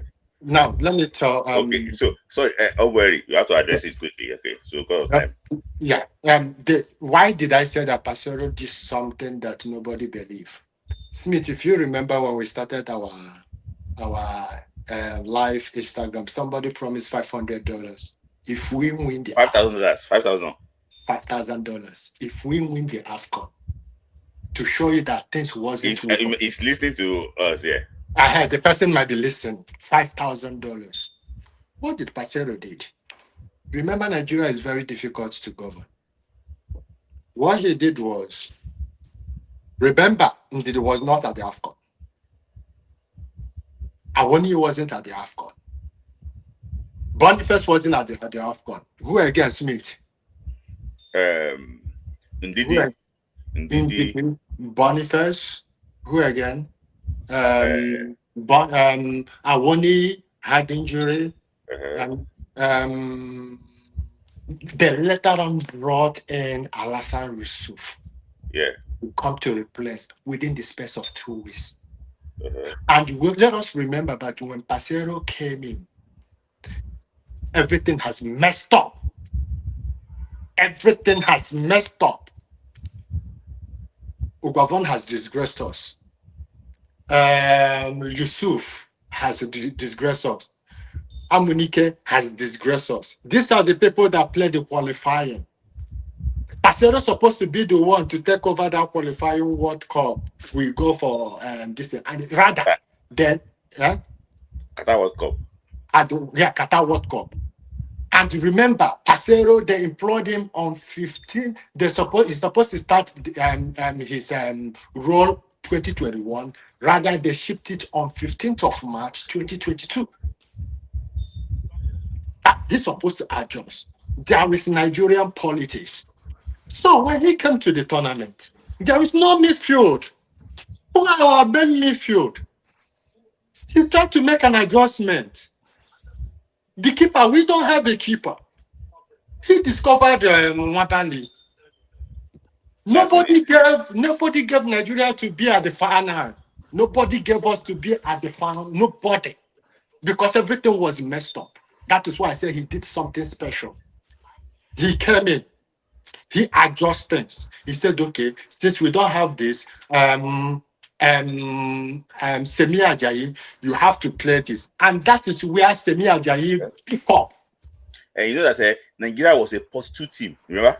Yes. What did we when we go back? We use counter. That's the first time. That is when Pasero make us to know that Osimhen and Lukman can play together. Smith, if you remember when we were doing our countdown, we were trying to see if Osimhen come out, Lukman and the Boniface will play. We are doing this. But Pasero make us to know that Osimhen and Lukman can play together. So when that transition comes in, Unity was there. I was thinking that, okay, you are giving, sometimes I will see Finidi and the Pasero talking, say this, look at this, give him my advice. I said, okay, since this, okay. I was even supporting Finidi since he had been with the Pasero. I didn't know that this man have an agenda that all the homeborn player will not play for Super Eagles. I'm saying it. That was an agenda. He started with the captain. All the homeborn players. Let me just address some Super Chat quickly. And I want to say something to Sonopi before we wrap it up, because you made one point. I don't want you to slide, Sonopi. But let me just, I've missed so many a lot of things. Let me just try it. He said, how did Simon talk about? See, that was on tape. I'm plugging shots. I didn't remember that. He said that Obo's team lost to Iraq. Okay, that was the one. I've taken that before. Okay, I'm taking this one. Aqua Adams. Okay, guys, thank you, Chelle, for that. So, I hear you. give to invest in sports. So that the government really needs to invest. Okay, needs to invest in sports. Just telling you about that. That I hope this is not Simeone's plan for Argentina and everyone. Talking about so bring the players that show my pick because I said I will give one match. I'll give one match to change your view. So who were those who missed many chances against Zimbabwe? So players are to be blamed. Okay. So I'm coming. It's just telling you about you didn't blame players. Thank you. I'm coming to that. Yes. I'm allowed to say Nigeria is a tournament team. Qualifiers are actually different. It's just trying to answer the question I threw to Sean Obi. So let me just say something I want to say to Sean Obi quickly. I didn't say this thing to him. You know, Sean Obi, I don't know if you remember Nigeria versus Guinea Equatoria, the first game. If you remember the press conference of Pasero, they asked him that what would he do now? He said it's only on God now. Because that time Nigeria created Victor Osimhen missed one like it was too much. The coach now realized that despite pressing Equatorial like this, I still play 1-1 here. He changed formation. So the best thing is that God bless. Thank you, team. Yes, I'm coming. This team, if they don't concede, they can win. Pasero is not defensive for Pasero likes to attack, but they say na condition. Now make crayfish bend. He realized that the Ajayi Kavimbasi formation is not working. You know, it's not working. You have to get a 3-back system. If you remember, there was one game again. We'll give an example. Nigeria, Guinea, Bissau, Abuja. Just one ball between Kavimbasi, yes, and Kevin Akpoguma. Otilo. They scored. Nigeria had 22 opportunities to score. 22 opportunities to score. That is why the guy said that this team cannot defend. See, not only Barcelona, going to the 2018 World Cup, we played England. Harry Kane was between Balogun and Ekong all the time. Kenneth Ross said that I say these guys cannot defend though. He went to a 3-back system and we played well in the second half. Remember? I remember that game. Second half. Onazi played and he didn't play well, and that was the last time we saw him. That's time. Even against Argentina, we went for 3-back system. We beat Argentina 4-2 in Russia.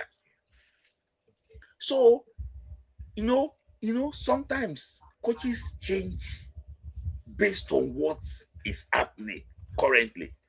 For example, now, Samuel Chukwueze is a starter. Was a starter under Eric Chelle. But he realized that if he's playing, the team is not balanced. He brought in Frank Onyeka. If I don't even attack, at least Onyeka will help in that area. And we saw it that the team played better, against Algeria, against Mozambique.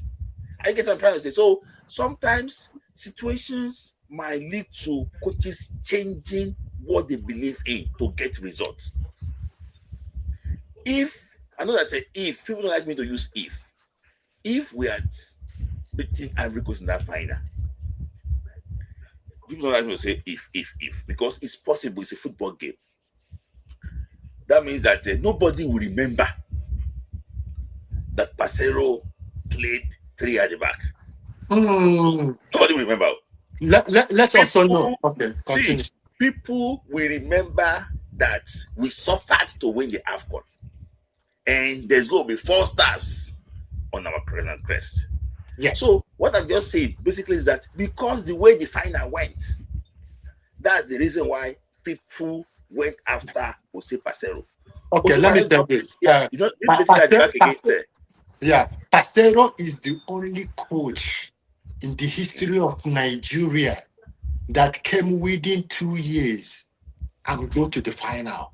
No. Westerhoff did it. Westerhoff did it. Westerhoff did it. No, Westerhoff said how many? It came in 1989. 1990, it was in all just final. Okay, my question is that when did Westerhoff came in? 89. 1989 June. Okay, Yeah. okay. I'm not aware of that. Okay, thank you for that. Even I'm trying to tell you, I think Mhm. when I think we did Yes. the job Okay. in November. I'm coming in November 1983.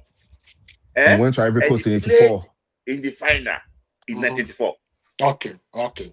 Are you getting Thank me? you for that. I'm not aware of that. Okay, that's Yes. good because when I was looking at when I was looking from 94 down, that's when I was looking. Thank you for that. So, Mm-hmm. Janobi, let's see that Yeah, man final job. makes Nigeria Mm-hmm. some politician to use private jets flying all over to come Mhm. and watch final. For the best final so far is Nigeria versus Ivory Coast in Ivory Coast. He did well for me. Now coming over to the players, how can I blame players? Players are employers. They are employees. Sorry, you employ them. You tell them what to do. You discipline them. You have not paid them salary. You don't pay player salary. You want them to give you 100%. You don't provide their needs. Olajuwon was injured. Nobody went and visit him. Moses Simon was injured. Instead of Nigeria to treat him, his club is the one treating him. To an extent that the players boycott training. Why will I blame players? Give them everything they want. Motivate players. If you do not motivate me, how can I be able to do things? Motivate players. We don't motivate players. Look at everything that Germany have, but they can't meet up. The same thing that is going on with Nigeria, the same thing going on with Senegal. Why are you holding players' salary? Give them money. They are not part of the other this thing. Invest on them. Buy tickets for them. Do everything. Discipline them. Why are you holding their salary? Why are you telling them leave this now? Okay, tell them. Okay, we are not gonna pay you the money. Look at what we are going to use that money to do. But you go and do it and do the remain. That women go to Yeah. club. They are Yeah. not. So, yeah. Okay. So I'll, answer I'll, this I'll question. ask you. Right. I'll ask one question. Then you can ask me a Okay. question. Yes. No. Because this question is for No, you. no. Please, Uh, let him ask Because me he that. paid super chat no. first. What's that? Okay, this person said question. I'm asking. Okay, what's the question? He said, I'm asking how does this revolutionist agenda help us? Is this for us to push a different agenda for the future, or we just like stuck in the past? Okay. What's your take? Okay. Am I the one he asked? No, Right? he wants to answer first quickly. Okay. I'm asking. Okay. How does this agenda help Revisionist. us? It's not an agenda. It's a learning. That is why when you write exam, It's yeah. when you fail, the teacher will come and do correction. I'll ask you to correct it when you're in primary school and secondary school. And that is what we are doing. We are looking at how things work, how we did wrong, how we did well, how we can be able to transit it to another thing. Now there is another agenda. They don't want Eric Chelle to be the coach of under 23. That shows me that okay, Nigeria is chasing money, not legacy. If you want to check, if you chase legacy money will come. You don't need to chase money. Don't worry. Let me just say something. Some people, I'm saying it here, the way they are just Eric as a coach, they have calculated how much they will make if the new coach was employed. How they will sell players. Do you know that during the last under 20, under 23, somebody in the Ministry of Sport was selling invitation to players. A care worker was invited to play for under 23 in the UK. What is the No, legacy? I'm not saying something wrong with care. It's a care worker. I said it's not a pro footballer. A barber showed me that somebody sent me a text that they are sending invitation to get under 23. Don't tell them it's fake. So, I'm happy that at least, even if not they don't stop that racketing. But sorry, Shall answer this question quickly. Okay. Okay. So if I understand the question correctly, it's talking about what they're talking about revision, pushing all this forward, we go to the going past. back to. I think sometimes if you want to push forward, so you have to learn from the past. Mm-hmm. So it's not an agenda. It's something that can help. People can learn for those that don't know, and we can learn from it and get better in the future. Look at this Eric Shell situation right now. Look at the way they're messing everything up. Because the problem is even if the guy leaves now, before they'll get another coach settling down, we know these people is going to take time, and it will cost us. It may cost us something again. The hiatus of Garrett Raw, right, was what cost us a lot of these things, right? That we experienced because there was a gap and nobody filled it on time. Yeah. So I hope that answers your question. There's no agenda, man. Yeah. There's just There's no agenda. Let me tell you. So let me ask Sweet one No, question, please. before you finish, let me say this thing. See, I've already answered this question. I don't want to take time. No, I just want to go on, just move over it. This thing we are talking about is because I am seeing something that happens to Pasero and happens to Eric Shell. Yeah, I can see that. That is why we are now shouting about it.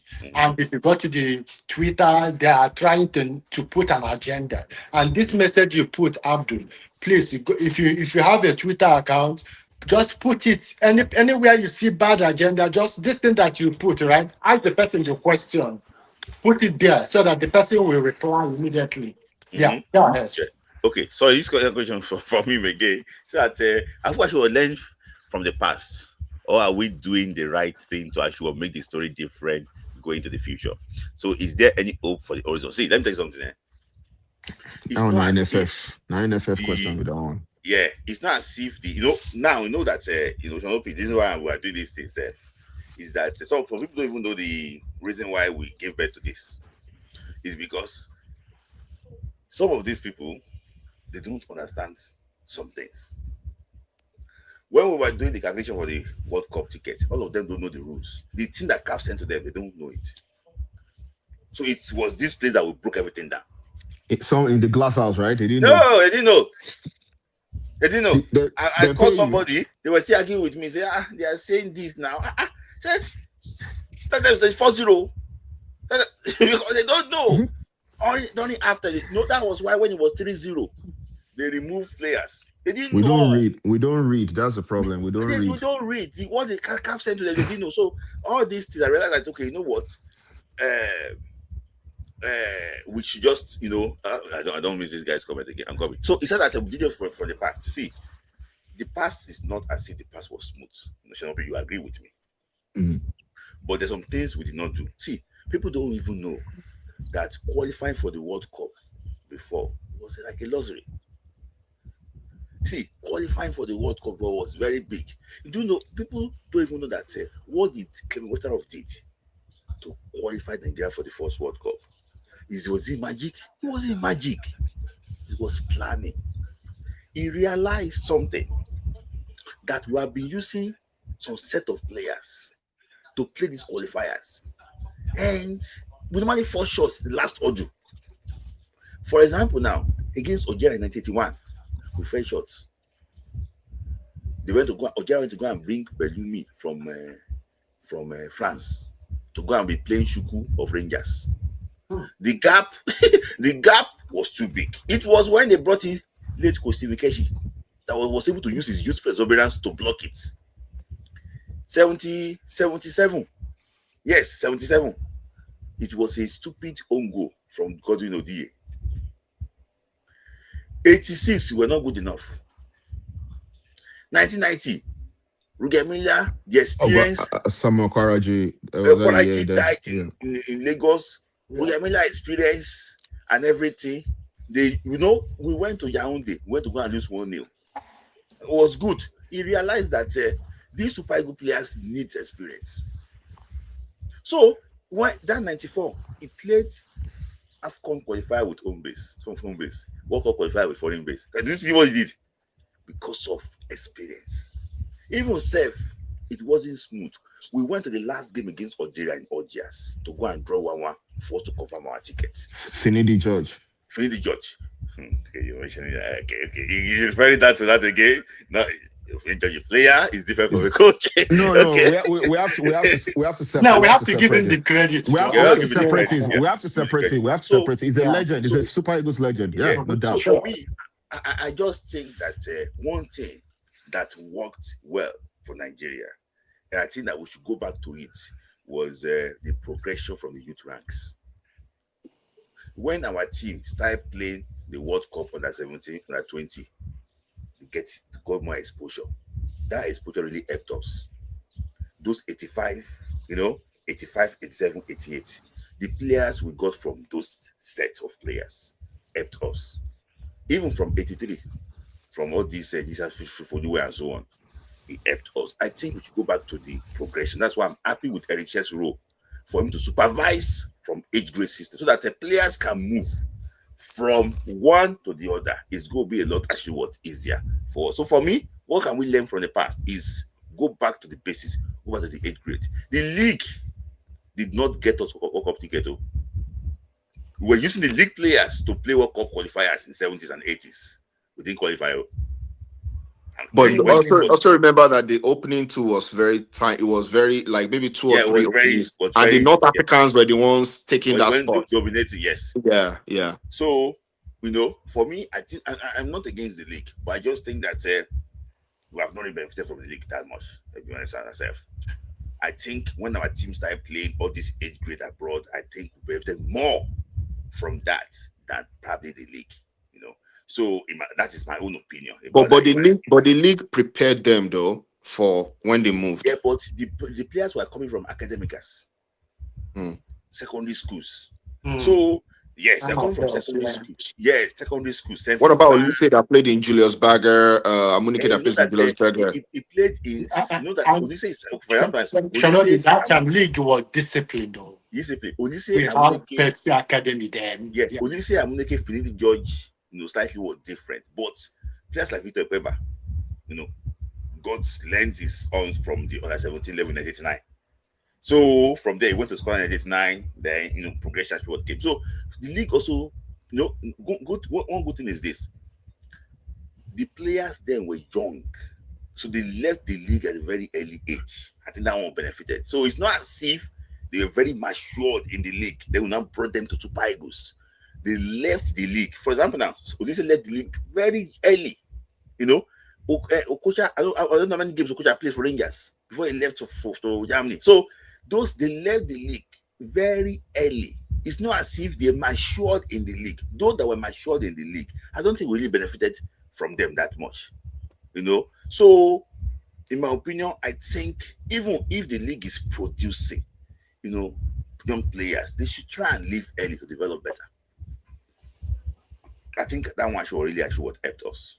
So, yeah, you want to ask me a question? I don't know. I'll ask you 2 questions. So, okay. And I don't want to be like I'm going back to the past, but do you think 2 questions in one piece, and you can answer it? Do you think Pacero could have done something different in that final, or maybe if it was a different coach? If it was a different coach. Do you think with the limited resources he has, yes, you can give him credit for one Bali, I agree with you. And maybe using the word is not too special. Maybe it wasn't the right word. Maybe not too spectacular. Not special. I would say maybe not spectacular like that, but was good. Do you think that if he were a different coach, or if Pacero could have seen it in a different way, could he have managed that game better to win it? That's the first question. Second question is, this, I think I see what Eric Chelle is trying to do. He's trying to go back to this under 23, see if he can find some boys, right? Put them outside to the world. Under 22. Under 20, put them, maybe they go for Olympics, they get exposed to the world, they get to the clubs, maybe out of a bunch of 11, 5 clinches it to the Super Eagles. That's a win for him, right? Or even for another coach that comes in, even if he leaves. So I see what he's trying to do, and it looks like a template. I think he's trying to borrow from West House playbook in a little way. To Bonfrey and West House. West House playbook. So, Mhm. but do you think the fishes in the pond? Do you think we have those? Well, that potential or the diamond in the rough in this case, because those days too, they found the diamond in the rough, right? And they made them the diamond, right? Polished diamond. All Very right, good two question. questions. Two questions. Yeah. You know, if I have to rewind the clock back for Jose Pacero, I will not listen to the players. I will not listen to the players. Okay. That is what I will not do. I will go with my instinct. Pacero is like Ancelotti that gives the players power. I will not listen. I will not listen to anybody. Sanusi. If you are not fit, you are not fit. All I know. And all I know. I will not listen to lie now. All I know, yeah. All I know, yeah. I will not listen to Ekong bandage his leg.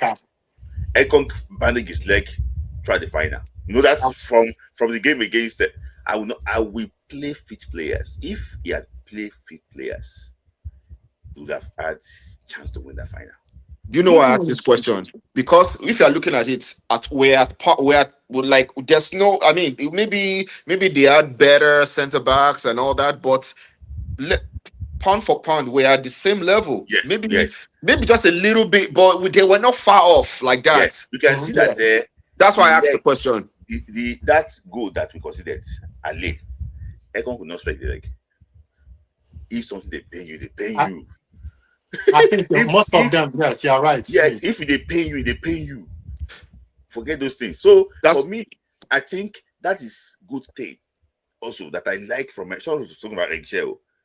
If you have first 11, have second 11. Second 11.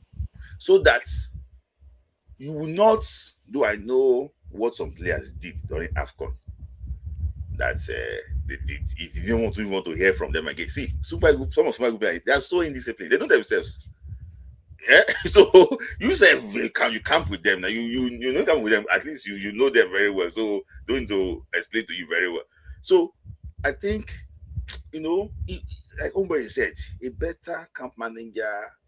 Yeah, remove them. Let them be disciplined. Everything together, I think we'll have saved it. But for me, tactically, I think if you play a 4-back system in that final, you'll have chop more than what he chop.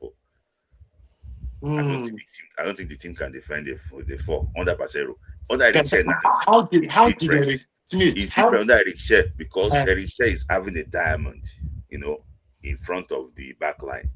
So if you have Ndidi dropping between the back line and you now have Alex Iwobi, coming deep to help Yemechi and Onyeka to help Osayi Samuel, it's more like a diamond, it's like I don't know how to simulate it. It's like there's a way it's seeding. There's some things that a trade-off in business is trying to say, you know what, I will give you the wings, I will take the midfield from you. If I give you the wings, take the midfield from you, I will see how you will service your wings. That is what I will see. I know Diamond. I know Diamond. Yeah, and that is what he did for Algeria. They are still crying out tomorrow. But for me, I think Ospacero, everything was just, and secondly too, I be suspecting too, Shalopi. When it's him qualify for the final, you would think that luck. I don't know, maybe that you only bring something and one water. I don't know, maybe Pastor might bring rosary, one water. I don't know. He's in luck. I don't know. I bring all this rosary, he had this. I don't know, maybe. That's my dad.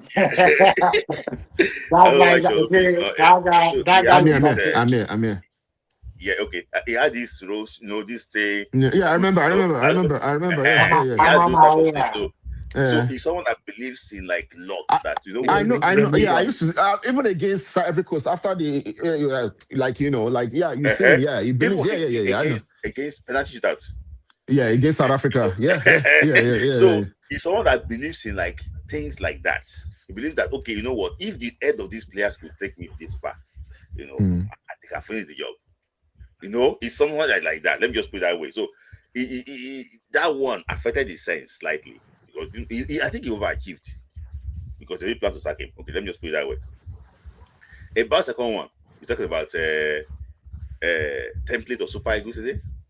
No, Eric Shell borrowing from Western Bonfrey, Western playbook, Bonfrey, but yes. let's say the fish for the point now. Should we get Yes. fish for that Okay, point? yeah. Uh-huh.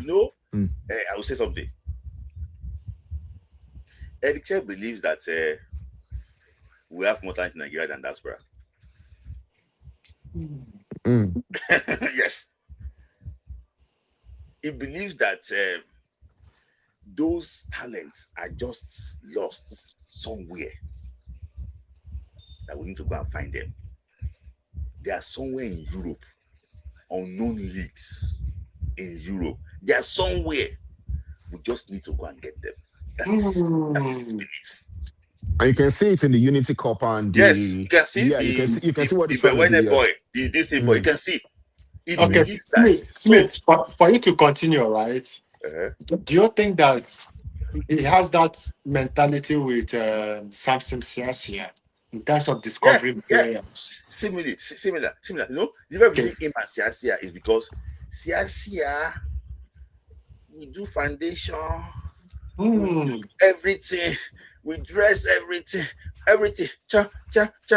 You know, if you bring Siasia to come and do like a crash job, he will not do it for you. He told you don't talk him. See, he likes to start from the beginning. Don't come and give me something. We'll be saying Nigeria, Egypt, AFCON qualifiers. like for example, now this job that Elisha is doing, come for World Cup qualifier and this thing, Siasia will fail. Except you give him to start from the beginning, let him assemble this team, then we do well, even maybe better than Eric Chelle, but we don't know that because he has been out of coaching for a very long time. So he believes in that, just like you said. It's believed that there are some rough players that are there. And look at one testimony now. That boy, the boy that played against, was it against Poland also? They called a super good player that played that game. His club called him, say, who is that right back? Who is that boy? To tell you, that boy is somewhere in Czech Republic. What knew about that boy? But just exposure, a super eagle cap is about to take the boy to limelight. So look at Chris Ackman. They're asking for money, big money. Genk is asking for big money. Now they don't expect his contract to what? To 2030. He believes that there are those players are somewhere, but because of lack of structure, they left the system. They are lost somewhere. So, you know, it's aligned with what you are saying too. Look at it now. Today, your guy, Benjamin Fredericks, Andrews came today and said, you know what? We are giving him new contract because he's the future of this club. RB Leipzig came with big money. That boy can play, man. Yeah, he came with big money. But don't be surprised that guy can be the captain of under 23. In fact, we don't have we have players under 23. If his club will release him, I don't see any reason why. For me, if you know, the 23 AFCON is under FIFA window, like FIFA window. Okay. Then you can play. So for me, you know, I think that he believes in this idea. Let him execute it. He's scouting players. He's working hard. You know, he's going to see these players. He's talking to players. So, you know, so for me, I just think that he believes that there's players in this country, but because there's no structure, they left the system. They are lost somewhere. If not because of Super Eagle, nobody will know Bewena again. It's just going to be somewhere before you know it, you don't old. Finish. Wow. So it's for you to scout these players and know exactly how these players can actually help the national team. And I think that is what he's doing. That is why some lazy coaches in Nigeria cannot do. Okay. They will tell you that these players are already in club sides. Why do they need national team? Because the thing that national team is for what? For them to sell players, which I think is the wrong thing. So, Okay. I think what Now, you see, I today, get the question. I really yeah, enjoyed let me say this. Mr. Jonobi. Daniel, yeah, no, not a show. I don't, you're my brother, right? I don't have anything No. to Me No, and not humble with it's not. it. I think it's talking no, to not Adedamola. Shonobi. Yeah, mention the name again. Let me know. Adedamola. Ade, Ademola. Adedamola. Adedamola. Adedamola, Adedamola. yeah, Yes. Mr. Adedamola, please don't take it personal, okay? Some chance if you listen to my voice, you'll be thinking that I'm fighting and this. No, I like, I like dialogue. That is where I'm like today. Now I've learned a lot of things.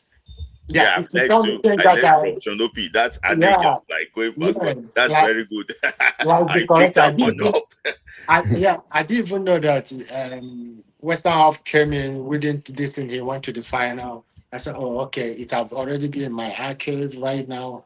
You know, whenever I'm going, I will use it as a reference. So whenever I say something, I disagree. Don't look at the tone of my voice. I know that sometimes the tone of my voice can make somebody feel angry. I'm not this soft thing. Maybe if you see me preaching, if you see me Yeah, preaching with Oyibo, you may like me. Oh. yeah, If I come yeah. out from that place, hey, I'm Okay. talking to myself. Now, apart from Adedamola, can you just give a shout out to Yeah, Henry too? Henry is my guy. Yeah, Henry is my. See, let me tell you, Henry is my man. The thing is this, because people don't understand me. If you begin, you see, if you remember Smith, when I started with the Olalukas, uh-huh. Olaluka did not understand until he understood the kind of person I am. He said, "Oh, okay, that's where this guy be." What about you and Owolewa? No, that one, yeah, cut and go. We keep Smith, if on. you like say So whatever. Smith, if you like say he has to bring out come, he has to No, come No, from no, no. because honest. somewhere See, he you see always whatever. have it. So Me and Owelewa is like a husband and wife. We will argue. Oh my Mhm. goodness. If he tell me it's a lie, I'll tell him, and Titi Dele, me and him don't argue. They understand, okay, this is how this guy they do his argument. Right? Things work. So guys, I know that you guys might be thinking that I'm no. Sometimes I might use a harsh tone. Mhm. If I ask you something, I'm pushing you for you to tell me what I don't know. And I will I run. mean, I mean, we have a lot of things going on in our lives. I feel this is therapy, man. For Yes, therapy. people Yes, come, therapy. let's have Yeah, a conversation. yeah. It's not that That's deep now. It's not this. It's not that deep, I beg. Yeah. Daniel, Yeah. Daniel, I know why you said rude. No, I'm not rude. If I am pissed off, I will not insult you. I may ask you, I'm removing you. You have to go to bed. You Even know, you and IoT, you ain't have back and forth. even You and today. IoT, there's Me never and your anything. team, between Finidi and Dosime, me and you argue for 2 hours. For me, you can have Hmm? conversations, but Daniel, my guy, once I sense that you are trying to be condescending and disrespectful, I'll come for you. You can have yes. conversations. You can disagree, you can agree, it doesn't matter. But just keep it. Don't make it look like you have a better mind, you are better than the Mm-mm. person, and you are using words like Yeah. some words Well, that are no, not no, I can. necessary. As long Yeah. as you keep it healthy, yeah, it's fine. It's fine. It's fine. So Mhm. there's no problem, Okay. man. Yep. Hey, Abdul, say that Smidayi, could you dedicate a life for NSC? NSC is not. I don't see. I'm sorry about that. You see, NSC is a big the thing going on in NSC.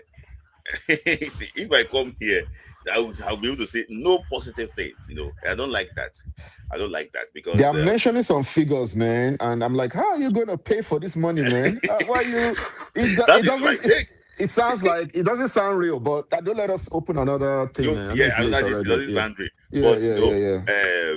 before you go, just in 10 seconds, Yonopi, how will you rate African team this World Cup? Oh yes. By the way, so for me, this World Cup is just a glorified extended group format, and round of 32 is just a group stage. So it's more like a fourth game. The real game started at in round of 16. And how many African teams qualify for the round of 16? Two. Nine? Only No, two. two. Two people, yes. Egypt and Egypt and Egypt and Morocco. Morocco. and Morocco. Okay. That says it all. Thank you. Hmm. Okay, but 9 qualify for 32. That means that 9 out of 32. That means that we deserve more spots in the 32 team then. Okay, Smith. Let me ask you: how many African team I, can I don't third? I don't Best I third. don't think so, man. How many Ah, African team can? Yeah. Now remove the best third. You might see that we are but only how many African maybe team get five, better? only five. Ghana So came as best Mhm, third. mhm. Algeria best Uh-huh. third. Yeah. Senegal, Congo best third. Uh-huh. Senegal Senegal. best Mhm. third. hmm Uh, Almost all of them. Almost No, all of not them. 4 out of 5. Algeria, We are not. even Algeria was Algeria best Algeria. best third. third. Uh-huh. Yeah. So that then I will give them 5/10. See, I was telling a friend of mine that, and I know you gotta go. This is we still Yeah, day night we yeah. still night they still young for it, but was telling a friend of mine the records in this tournament has been inflated because of the numbers and the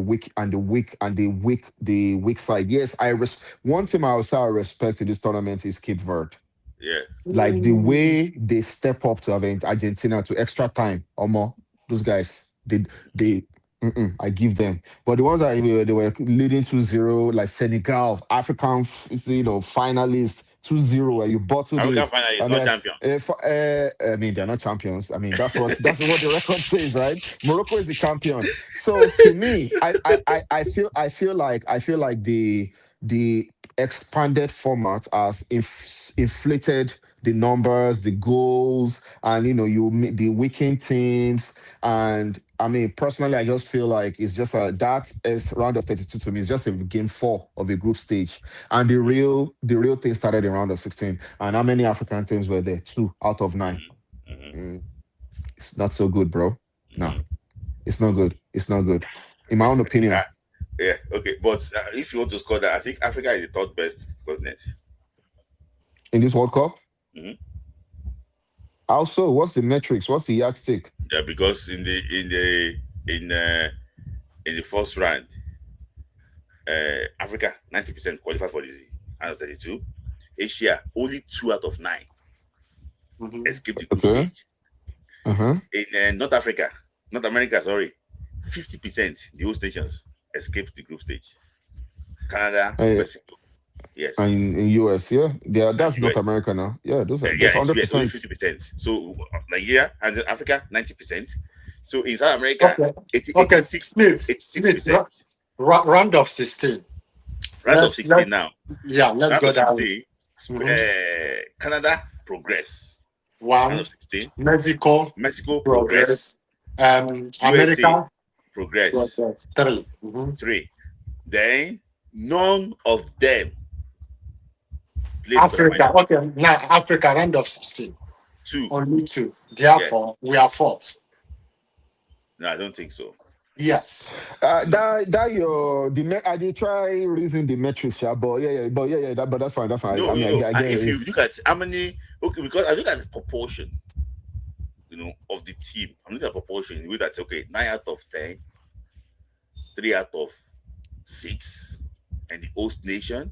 They are the host nation. 3 out of 6, 9 out of 10. If for with due respect to Canada, okay, you're in America. I don't think they will qualify from the group stage. If they if they didn't host it, I don't think they qualify from the group stage if they didn't host it. So I look at Asia. See, in fact, Asia deserves to take slot from them. Asia was horrible. Okay, Smith. The last World Cup, rate it as, let's see, North Americans, how many went for the round of But 16? when you say North America, which other country? You said 6. How many other Yeah, countries? Okay, what's the name Curacao, of the? Curacao. Sorry. Okay, Curacao. You consider them North America too, right? Yeah, Yeah, they qualify from And North eight America. and Haiti, eight and 80 and 80 80 80, and who again? Panama. Uh, okay, Panama. Panama. Okay. Yeah. Sorry, in So, my mind, I was just thinking about Mexico, US, and Canada. Sorry.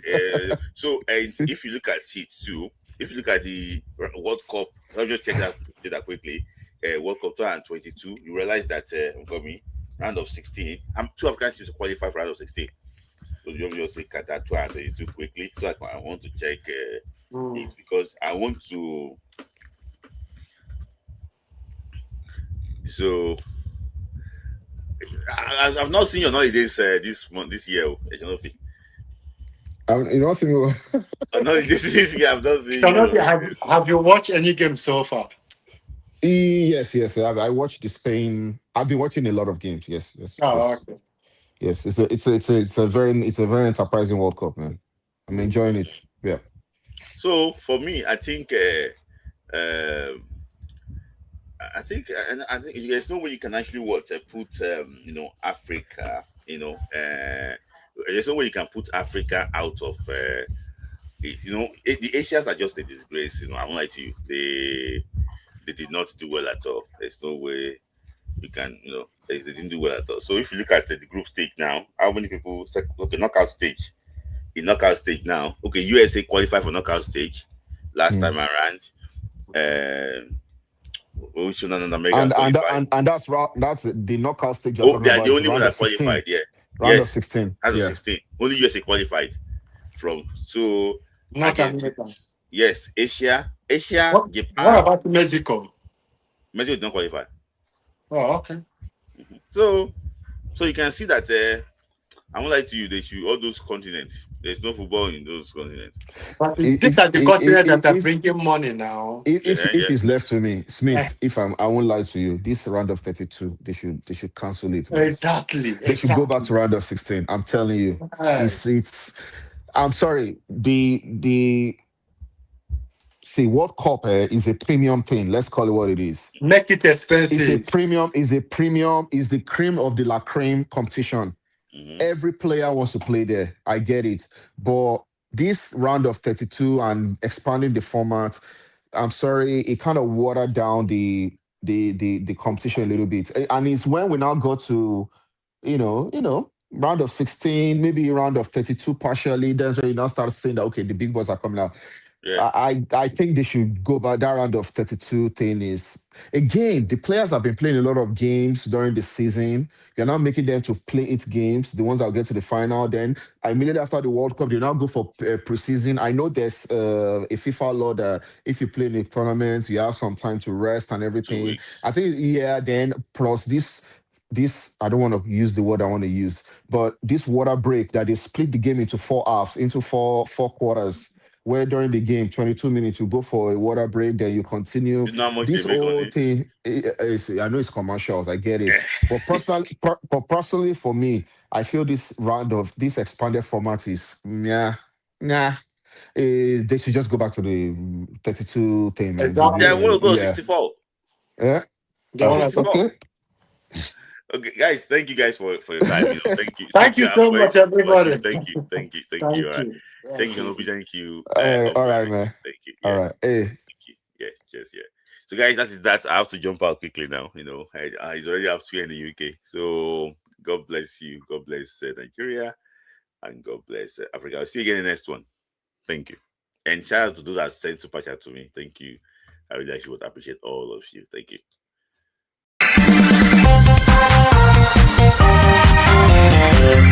Dance football. For the love of the game.